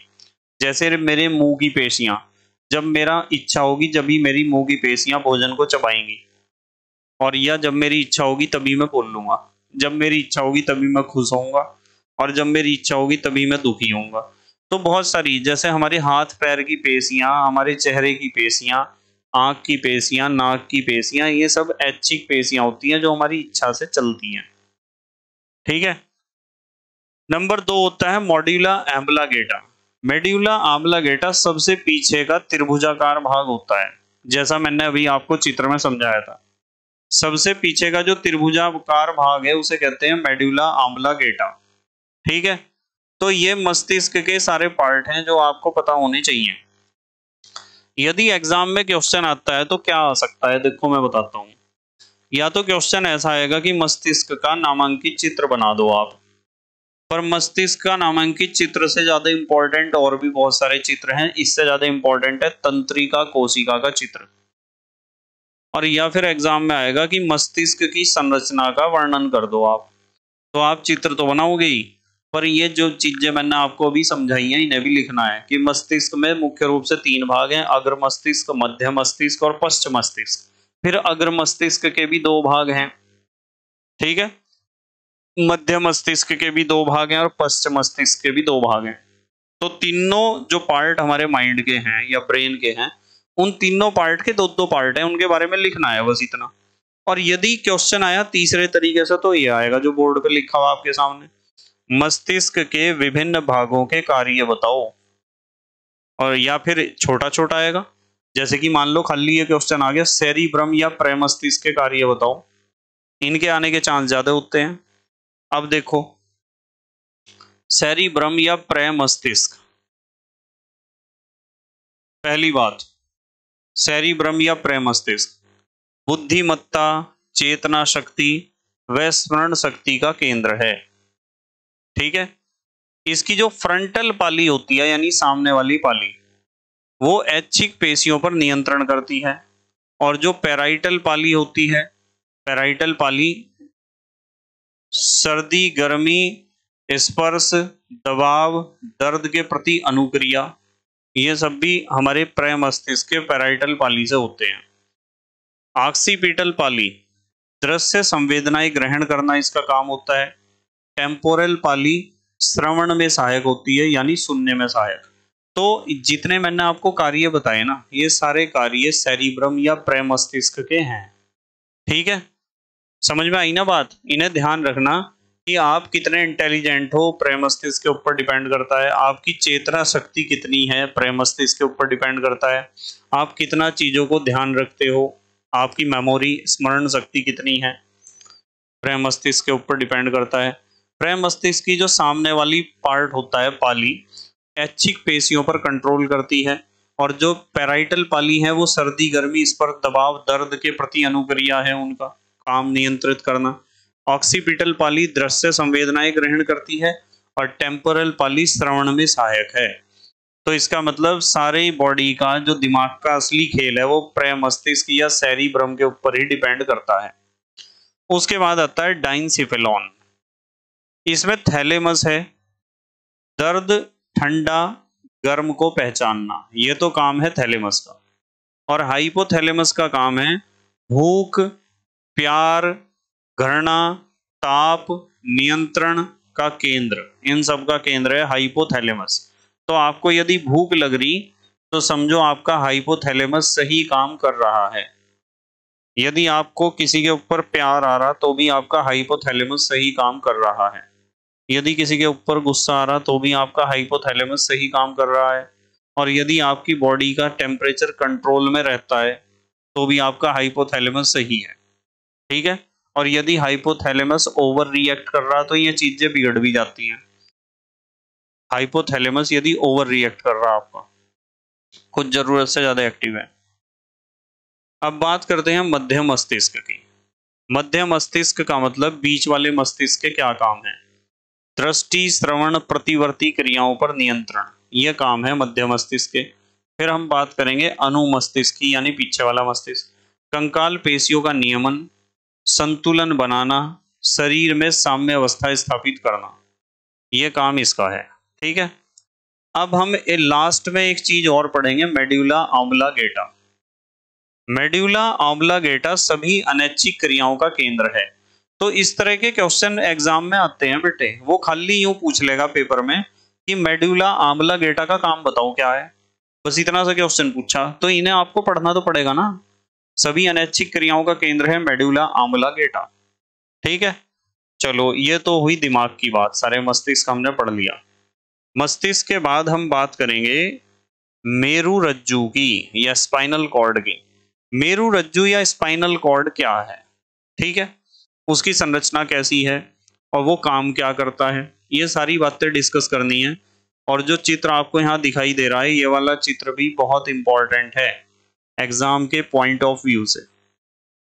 इस चित्र में आपको ये जो दिखाई दे रहा ना, ये आपकी स्पाइनल कॉर्ड यानी मेरु रज्जु की अनुप्रस्थ काट है। नीचे लिखा हुआ है, चित्र के नीचे देखो, ब्लैक कलर से ही लिखा हुआ है चित्र के नीचे, मेरु रज्जु की अनुप्रस्थ काट यानी transverse section of spinal cord. अनुप्रस्थ काट किसे कहते हैं पता है ना आपको? मान लो मेरे पास ये खीरा है और खीरों को मैं ऐसा काटता हूँ, ऐसे ऐसे ऐसे ऐसे ऐसे गोल गोल पीस काट लिए। तो उस एक गोल पीस को जब आप पकड़ के ऐसे देखोगे ना, तो वो अनुप्रस्थ काट है। और यदि ये खीरा है, मैं ऐसे लंबा लंबा करके काट दूं, यदि लंबा लंबा करके काट दिया तो इसे कहते हैं लॉन्गिट्यूडनल सेक्शन या एलएस या अनुदैर्ध्य काट। तो हमने जहां ये चित्र जो बना रखा है ना, ये चित्र मेरु रज्जु या स्पाइनल कॉर्ड का अनुप्रस्थ काट है। ठीक है, कौन सा काट है? अनुप्रस्थ। चलो ध्यान से देखेंगे सारी बातों को बिल्कुल। इसमें आपको बाहर की तरफ ये जो दिखाई दे रहा ना, बाहर की तरफ ये, इसे कहते हैं पायामेटर। क्या कहते हैं? पायामेटर। नीचे की ऊपर की तरफ एक नीचे दिखाई दे रहा आपको ये गड्ढा सा, इसे कहते हैं पृष्ठ फिशर। और नीचे भी है एक, इसे कहते हैं अधर फिशर। और ये जो गाढ़ा द्रव सा इसके अंदर है, गाढ़ा सा जो पिंक कलर का बना रखा है, ये धूसर द्रव है, धूसर द्रव्य कह सकते हो आप इसे। ये इसका अगला हिस्सा, ये सींग जैसे जो हैं अगले, इन्हें कहते हैं पृष्ठ हॉर्न। हॉर्न माने क्या होता है? सींग। और बीच में क्या है? एक पाइप है जिसे कहते हैं केंद्रीय नाल। और इसके अंदर भरा होता है जो एच बना हुआ है ना, एच एच ही तो बना हुआ है, देखो ये एच नहीं बना हुआ, इसके अंदर जो भरा हुआ है उसे कहते हैं धूसर द्रव्य। और बाहर की तरफ भी यहाँ द्रव्य भरा होता है, उसे कहते हैं श्वेत द्रव्य। ध्यान रखोगे, ये आपको एग्जाम में चित्र बनाना आ सकता है। सबसे ज्यादा इंपॉर्टेंट तो वही है, तंत्रिका कोशिका का चित्र। दूसरे नंबर पे ये है इंपॉर्टेंट कि स्पाइनल कॉर्ड का ट्रांसफर सेक्शन का डायग्राम बना दो आप। ठीक है, चलो इसके बारे में देखते हैं, एग्जाम में यदि लिखने के लिए आया तो क्या लिखना है स्पाइनल कॉर्ड के बारे में। मेड्यूला ऑब्लांगेटा खोपड़ी के महारंध्र से निकलकर कशेरुकाओं की तंत्रिका नाल से होता हुआ अंत तक फैला रहता है, जिसे रीढ़ रज्जु या मेरु रज्जु कहते हैं। आपको सबको पता कि हमारी जो रीढ़ की हड्डी है उसके बीच में, वो रीढ़ की हड्डी के बीच में एक पाइप है और उस पाइप के अंदर होता है, जैसे आपका पेंसिल है ना, बॉल पॉइंट पेन, उसमें एक मोटा पाइप है, मोटे पाइप के अंदर रिफिल है, एक पतला पाइप, उसके अंदर इंक है। तो इंक है, इंक की तरह है ये अंदर, ठीक है। लंबी खोखली व बेलनाकार रचना है। 3 झिल्लियों का इसके ऊपर आवरण होता है।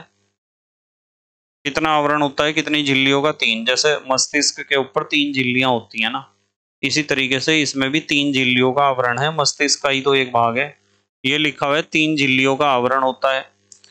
बीच की गुहा में तरल पदार्थ भरा होता है। धूसर द्रव्य एच की आकृति का होता है, जैसा कि चित्र में आपने देख लिया, एच बन रहा था ना। अब हम बात करेंगे मेरुरज्जु के कार्य। मेरुरज्जु क्या क्या काम करता है? मेरुरज्जु के कार्य, नंबर 1, प्रतिवर्ती क्रियाओं का मुख्य केंद्र। अब फिर बच्चों के दिमाग में सवाल खड़ा हुआ कि सर प्रतिवर्ती क्रिया क्या है? प्रतिवर्ती क्रिया का मतलब बाहर से किसी ने मुझे पिन चुभाया और मैंने हाथ एकदम हटा लिया, तो यह प्रतिवर्ती क्रिया है, रिफ्लेक्स एक्शन, इसे कहते हैं प्रतिवर्ती क्रिया, जो दिमाग तक पहुंचने नहीं देती बात को। मतलब जैसे ही किसी ने मुझे पिन चुभाया तो त्वचा ने उसे ग्रहण करा, उद्दीपन को। संवेदी तंत्रिकाएं कहां तक लेगी? रीढ़ की हड्डी तक। रीढ़ की हड्डी ने यानी मेरुरज्जु ने, स्पाइनल कॉर्ड ने उसे सूचना को दिमाग तक नहीं पहुंचाया। अब दिमाग तो और टाइम लगा देता है, इतने में तो पिन पूरी घुस जाती। दिमाग जब डिसीजन लेता है ना, थोड़ा लेट लेता है। थोड़ा का मतलब यूं नहीं कि 2-3 मिनट फालतू लगा दिए, मैं यूं कह रहा 2-3 माइक्रो सेकंड फालतू लगा दिए। तो दिमाग का ही हिस्सा आपकी रीढ़ की हड्डी है, स्पाइनल कॉर्ड। तो स्पाइनल कॉर्ड प्रतिवर्ती क्रियाओं का मुख्य केंद्र है। जैसे मान लो आपको साइकिल चलाना कई सालों से आता है, या मोटरसाइकिल चलाना, स्कूटर चलाना, तो आपके सामने अचानक से कोई आता है तो तुरंत आप अपने ब्रेक दबा दोगे, तुरंत। आपको दिमाग पे जोर डालने की जरूरत नहीं है, मोड़ पे आप अपने आप मुड़ जाओगे। तो प्रतिवर्ती क्रियाएं वे होती हैं जिनमें दिमाग की जरूरत नहीं पड़ती, ठीक है, जिनकी आदत हो जाती है हमें, उन्हें कहते हैं प्रतिवर्ती क्रियाएं। बहुत फास्ट होती हैं, जो बहुत तेजी से। तो मेरुरज्जु का कार्य है प्रतिवर्ती क्रियाओं का मुख्य केंद्र। अभी मैं बताऊंगा और डिटेल में बताऊंगा प्रतिवर्ती क्रियाओं को। नंबर 2, दूसरा कार्य, अनैच्छिक क्रियाओं को संतुलित करना। अनैच्छिक क्रियाएं वे होती हैं जो हमारी इच्छा से नहीं चलती, जैसे हृदय का धड़कना, और भी बताऊंगा बहुत सारी। नंबर 3, मस्तिष्क को जाने वाली व मस्तिष्क से आने वाली प्रेरणाओं को मार्ग प्रदान करना। बिल्कुल, रास्ता तो यहीं से मिलेगा, ठीक है। वो सूचनाएं हमारे मेरुरज्जु या स्पाइनल कॉर्ड से ही तो होकर आएंगी। चलो आ गया हमारा टॉपिक जो हमें डिस्कस करना था। हमें डिस्कस करना था कि प्रतिवर्ती क्रियाएं, हमें डिस्कस करना था प्रतिवर्ती क्रियाएं या रिफ्लेक्स एक्शन का क्या मतलब है। प्रतिवर्ती क्रियाएं या रिफ्लेक्स एक्शन का क्या मतलब है, समझना। वैसे मैंने बता दिया, ज्ञानेंद्रियों से प्राप्त उद्दीपनों का विश्लेषण मुख्यतः मस्तिष्क में होता है। ज्यादातर क्या होता है कि जो ज्ञानेंद्रियां हैं उन्होंने जो भी सूचना बाहर से इकट्ठा करी, उस सूचना को हम कहते हैं उद्दीपन। वो जो सूचना, या संवेग कह दो या आवेग कह दो, उस जो भी सूचना उसने इकट्ठी करी, ज्ञानेंद्रियां 5 होती हैं, आंख, नाक, कान, जीभ, त्वचा। जो भी सूचना उन्होंने इकट्ठी करी, वो सूचना आखिरकार दिमाग में जानी है, मस्तिष्क में, और वहां दिमाग सोचेगा कि भाई क्या करना है इसका फिर, ठीक है। ज्यादातर तो ऐसा ही होता है। जब भी यहां लिखा हुआ है कि ज्ञानेंद्रियों से प्राप्त उद्दीपनों का विश्लेषण मुख्यतः मस्तिष्क में होता है। प्रमस्तिष्क से नियंत्रित क्रियाओं को ऐच्छिक क्रियाएं कहते हैं। जो क्रियाएं दिमाग से कंट्रोल हो रही उन्हें हम कहते हैं ऐच्छिक क्रियाएं। परंतु यहां ध्यान दो, ये काम की बात है, परंतु बाह्य उद्दीपनों के प्रति बहुत सी क्रियाएं मस्तिष्क के सहयोग के बिना भी होती हैं। बहुत से काम ऐसे जिनमें दिमाग की जरूरत ही नहीं है, ये क्रियाएं अनैच्छिक होती हैं और मेरुरज्जु द्वारा नियंत्रित होती हैं। इनको प्रतिवर्ती क्रियाएं कहते हैं। इन्हें कहते हैं प्रतिवर्ती क्रियाएं, जिनमें दिमाग की जरूरत ही नहीं है। दिमाग तो फिर यूं सोचेगा कि करें या ना करें, क्या करें। जो दिमाग से नहीं होती, मेरुरज्जु ही, स्पाइनल कॉर्ड ही उसे काम को कर लेता है अपने आप, बहुत जल्दी करता है काम। स्पाइनल कॉर्ड का डिसीजन लेने का स्पीड दिमाग से बहुत ज्यादा तेज है। जैसे उदाहरण देखो आप, अब समझ में आएगा स्पाइनल कॉर्ड किस तरह काम कर रहा। अचानक हाथ किसी गर्म चीज से छूते ही पीछे हटना। आपका हाथ अचानक किसी गर्म चीज पे पड़ गया, जैसे गलती से आपने तवे के ऊपर हाथ रख दिया, मम्मी आपकी रोटी बना रही, तवे के ऊपर हाथ रख दिया, तो एकदम हटेगा। तो जो काम एकदम अचानक से होता है ना, इस तरह रिएक्शन आपका एकदम होता है अचानक से, वो स्पाइनल कॉर्ड का ही कमाल है, मेरुरज्जु का ही कमाल है। वो दिमाग तक पहुंचने ही नहीं देता। तो अचानक हाथ किसी गर्म चीज से छूते ही पीछे हटना हाथ का, ये एक प्रतिवर्ती क्रिया है जो स्पाइनल कॉर्ड कंट्रोल करता है। नंबर 2, किसी के हाथ में अचानक से पिन चुभना। मान लो किसी के हाथ में आपने पिन चुभा दी, तो पिन चुभाते ही एकदम हाथ पीछे हटाएगा, वो अपना एकदम हटाएगा पीछे हाथ। तो ये भी क्या है, ये भी एक प्रतिवर्ती क्रिया है। और भी बहुत सारे उदाहरण मैं आपको प्रतिवर्ती क्रियाओं के आगे पढ़ाऊंगा। मैं आज इस नर्वस सिस्टम को पूरा करूंगा, ठीक है। चलो अगली बात करते हैं। अब बात करते हैं प्रतिवर्ती चाप या रिफ्लेक्स आर्क की, कि प्रतिवर्ती क्रिया का क्या पैटर्न है, किस तरह होती है प्रतिवर्ती क्रिया, कौन कौन से स्टेप होते हैं इसमें। प्रतिवर्ती क्रिया के आवेग के संवेदी अंग से प्रेरक अंग तक पहुंचने के मार्ग को प्रतिवर्ती चाप कहते हैं। ये संवेदी अंग पता है आपको, जो सूचना को ग्रहण कर रहा, बाहर से उद्दीपन को ग्रहण कर रहा। और प्रेरक अंग वो है जो उसके खिलाफ एक्शन दिखाएगा, जो भी घटना उसके साथ हुई उसके अगेंस्ट एक्शन दिखाएगा, शरीर का कोई अंग या मांसपेशी। तो इस सारे रास्ते को हम कहते हैं प्रतिवर्ती चाप या रिफ्लेक्स आर्क। इसमें निम्नलिखित अंग होते हैं। नंबर 1 क्या है, ग्राही अंग। आपको पता है, ग्राही अंग कह दो या संवेदी अंग कह दो, एक ही बात है। ग्राही अंग आंख, नाक, कान, जीभ, त्वचा, ये तो सूचना को ग्रहण करेंगे, उद्दीपन को ग्रहण करेंगे। नंबर 2, संवेदी न्यूरॉन तथा संवेदी तंत्रिका।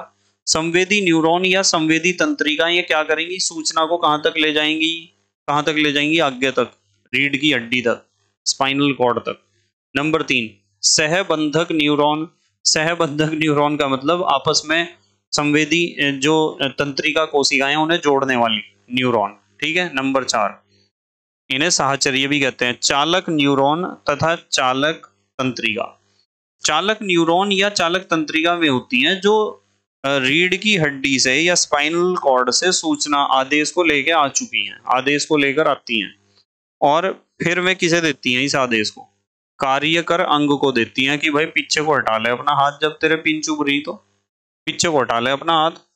तो ये काम कहने को 5 स्टेप हैं इसमें, या 5 चीजें पार्टिसिपेट कर रही, पर आपको पता है कि यहाँ डिसीजन लेने की स्पीड बहुत फास्ट है, बहुत फास्ट, 1 माइक्रो सेकंड जितनी स्पीड, ठीक है। इसे कहते हैं प्रतिवर्ती चाप, की कौन कौन से हिस्से पार्टिसिपेट कर रहे बॉडी में, कहां कहां को जा रहा वो सारा सूचना और आदेश।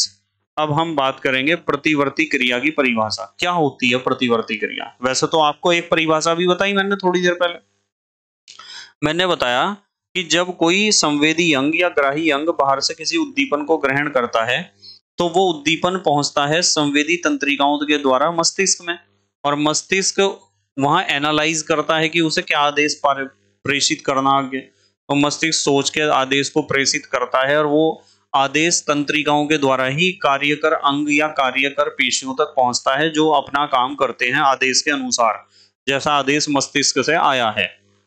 पर क्या हर बार ऐसा होता है, नहीं, इसमें टाइम ज्यादा लगेगा, थोड़ा सा ज्यादा लगेगा टाइम, इतने में तो तहस नहस हो जाएगा मामला सारा। तो जब कोई ग्राही अंग या संवेदी अंग ने सूचना ग्रहण करी, उद्दीपन ग्रहण करा, उस उद्दीपन को मस्तिष्क में ना पहुंचा के संवेदी तंत्रिकाएं उस उद्दीपन को स्पाइनल कॉर्ड यानी मेरुरज्जु तक पहुंचाती है, और मेरुरज्जु तुरंत आदेश देता है, एकदम 1 माइक्रो सेकंड में आदेश देगा, और कार्यकारी अंग तक वो आदेश पहुंचेगा और काम हो जाएगा। तो जब कोई डिसीजन जरूरत से ज्यादा जल्दी लिया जाता है, उसे कहते हैं प्रतिवर्ती क्रिया, ठीक है। किसी उद्दीपन से होने वाली स्वचालित, जल्दी से और अनैच्छिक क्रिया को प्रतिवर्ती क्रिया कहते हैं। जो स्वचालित हो, ऑटोनोमस, अपने आप ही हो रहा बस, ठीक है। जल्दी से माने बहुत जल्दी हो रहा। अनैच्छिक का मतलब उसमें हमारी इच्छा भी नहीं थी। गर्म तवे पे हाथ रखा गया तो आपकी इच्छा हो ना हो हाथ अपने आप हट जाएगा पीछे। कांटे के ऊपर पैर रखा गया तो आपकी इच्छा ना हो आपका पैर अपने आप ऊपर उठ जाएगा। अंगारे के ऊपर पैर रखा गया आपका पैर ऑटोमेटिकली ऊपर उठ जाएगा। अब यहाँ एक बहुत बढ़िया बात डिस्कस करेंगे। यहाँ प्रतिवर्ती क्रियाओं के प्रकार, दो प्रकार की होती हैं प्रतिवर्ती क्रियाएं। कितने प्रकार की होती हैं? दो प्रकार की। कौन कौन से दो प्रकार हैं? देखो इसमें मजा आएगा समझने में कि प्रतिवर्ती क्रिया का वास्तविकता में मतलब क्या है। इसमें पहली होती है प्राकृतिक प्रतिवर्त या नेचुरल रिफ्लेक्सेस, जो अपने आप होता है, प्राकृतिक है, किसी ने सीखा नहीं है।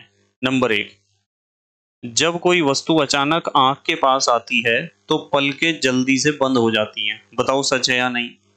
ठीक है, जब भी कोई चीज अचानक आपकी आंख के पास आएगी आपकी पलकें एकदम से अपने आप बंद हो जाएंगी। तो ये तो नेचुरल है, छोटे बच्चे की भी हो जाएंगी, उसे किसी ने सिखाया थोड़ा ही। तो ये प्राकृतिक प्रतिवर्त है। नंबर दो, जब कभी निगलने पर खाना गलत तरीके से सांस की नली में चला जाए तो धक्का लगता है। क्या लगता है? धक्का। एकदम आपको धक्का लगेगा, प्राकृतिक है। धक्का लगने से वो सांस की नली से निकल जाएगा खाना। तो ये भी प्राकृतिक प्रतिवर्त है, नेचुरल प्रोसेस है, ठीक है। नंबर तीन, जब किसी नन्हे शिशु की हथेली में कोई चीज रख दी जाए तो वह उसे अपने आप कसकर मुट्ठी में जकड़ लेता है। बताओ, ये घटना भी आपने देखी होगी, अपने आप जकड़ लेगा उसे, ठीक है। तो ये तो है प्राकृतिक प्रतिवर्ती क्रियाएं, ठीक है बेटे। और दूसरी होती हैं, हेडिंग आप देख रहे होंगे, दूसरी होती हैं अनुकूली या उपार्जित प्रतिवर्त। अनुकूली या उपार्जित प्रतिवर्ती क्रियाएं, जैसे अनुकूली या उपार्जित का मतलब जो हमने सीख ली दुनिया से, उपार्जित का मतलब जो हमने सीखी है दुनिया से, जन्म से नहीं है। यदि कोई व्यक्ति अचानक आपकी साइकिल के सामने आ जाए तो आप ब्रेक लगा देते हैं, अपने आप ही लगा देंगे ब्रेक, ठीक है, लग जाएंगे आपके ब्रेक अपने आप ही। नंबर दो, सर्कस में जंगली जानवरों को अजीब अजीब करतब करने आ जाते हैं। जंगली जानवर अजीब अजीब करतब करने सीख जाते हैं अपने आप। नंबर तीन, यदि आप केवल झुककर हाथ में पत्थर उठा रहे हों तो आपको देखकर कुत्ता दूर से ही भाग जाता है। देखा होगा कि कुत्ते खड़े सामने, आप नीचे उठ के, नीचे पत्थर भी नहीं है, नीचे झुको ऐसे और पत्थर उठाने का एक्शन करो, सारे कुत्ते भाग जाएंगे एकदम। पर आपके अंदर एनर्जी होनी चाहिए, यूं नहीं, धीरे धीरे, धीरे धीरे नहीं, फिर तो उन्हें पता चल जाएगा नीचे है ही नहीं पत्थर। यदि आप बहुत तेजी से झुककर यूं करोगे उनकी तरफ, सारे कुत्ते भाग जाएंगे, क्योंकि उन्होंने यही तो सीखा बचपन से। अनुकूलन उनका इसी के प्रति है, उपार्जित प्रतिवर्त है, यह चीज उन्होंने सीखी है अपनी जिंदगी से कि नीचे को झुक रहा है तो पत्थर उठावेगा और मेरे मार देगा पत्थर, चोट लगेगी, इसलिए भाग लो, उसी में ही फायदा है। तो ये था हमारा सारा केंद्रीय तंत्रिका तंत्र या सेंट्रल नर्वस सिस्टम, और ये बहुत इंपॉर्टेंट है। अब नर्वस सिस्टम के दो छोटे छोटे से पार्ट बचे हैं। नंबर दो परिधीय तंत्रिका तंत्र और नंबर तीन स्वायत्त तंत्रिका तंत्र। इन्हें पढ़ेंगे, चलो, बहुत छोटे से हैं। मस्तिष्क व मेरुरज्जु से निकलकर शरीर के विभिन्न भागों को जाने वाली तंत्रिकाएं होती हैं इसमें परिधीय तंत्रिका तंत्र में। दूसरी बात, मस्तिष्क से निकलने वाली क्रेनियल तंत्रिकाएं कहलाती हैं, जो 12 जोड़ी होती हैं। ध्यान रखना, पेपर में सवाल आता है कि दिमाग से निकलने वाली जो तंत्रिकाएं होती हैं उन्हें क्या कहते हैं? क्रेनियल तंत्रिकाएं। कितनी होती हैं? 12 जोड़ी। और मेरुरज्जु से निकलने वाली तंत्रिकाएं होती हैं स्पाइनल तंत्रिकाएं, ये होती हैं 31 जोड़ी। तो ये सिर्फ इतनी बात ध्यान रखनी है आपको, किसके बारे में? परिधीय तंत्रिका तंत्र के बारे में। और बेटे अब हम पढ़ेंगे लास्ट पार्ट तंत्रिका तंत्र का, जिसे हम कहते हैं स्वायत्त तंत्रिका तंत्र, ऑटोनोमस नर्वस सिस्टम।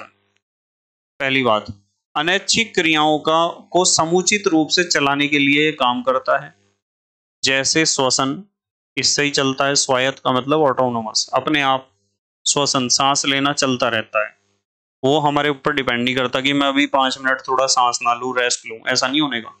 हृदय की धड़कन अपने आप चलती रहती है, स्पीड मेंटेन करता है स्वायत्त तंत्रिका तंत्र। आहार नाल में क्रमानुकुंचन आदि, जो आहार नाल में हमारी क्रमानुकुंचन गति होती है वो भी नियंत्रित होती है, किसके द्वारा? इसी के द्वारा, स्वायत्त तंत्रिका तंत्र के या ऑटोनोमस नर्वस सिस्टम के। ठीक है बेटे, तो हमारे इस चैप्टर का नर्वस सिस्टम वाला पार्ट तो पूरा कंप्लीट हो गया, और इसे आपको मेहनत और ईमानदारी से समझना है। अब मैं इससे अगला पार्ट लेके आऊंगा अगले वीडियो में। बस आपका फोकस एक होना चाहिए कि आप जिस भी क्लास में हैं उस क्लास के होम पेज पर जाकर प्लेलिस्ट चेक करो, आपको सारी चीजें मिलेंगी। जो आप दिमाग में सोचते हो ना ये टॉपिक नहीं है, वो मिलेगा जरूर, उससे भी ज्यादा मिलेगा आपको। सारी चीजें हैं, कंपटीशन लेवल तक की हैं ये सारी चीजें, ठीक है। तो thank you very much for watching this video. Okay, bye.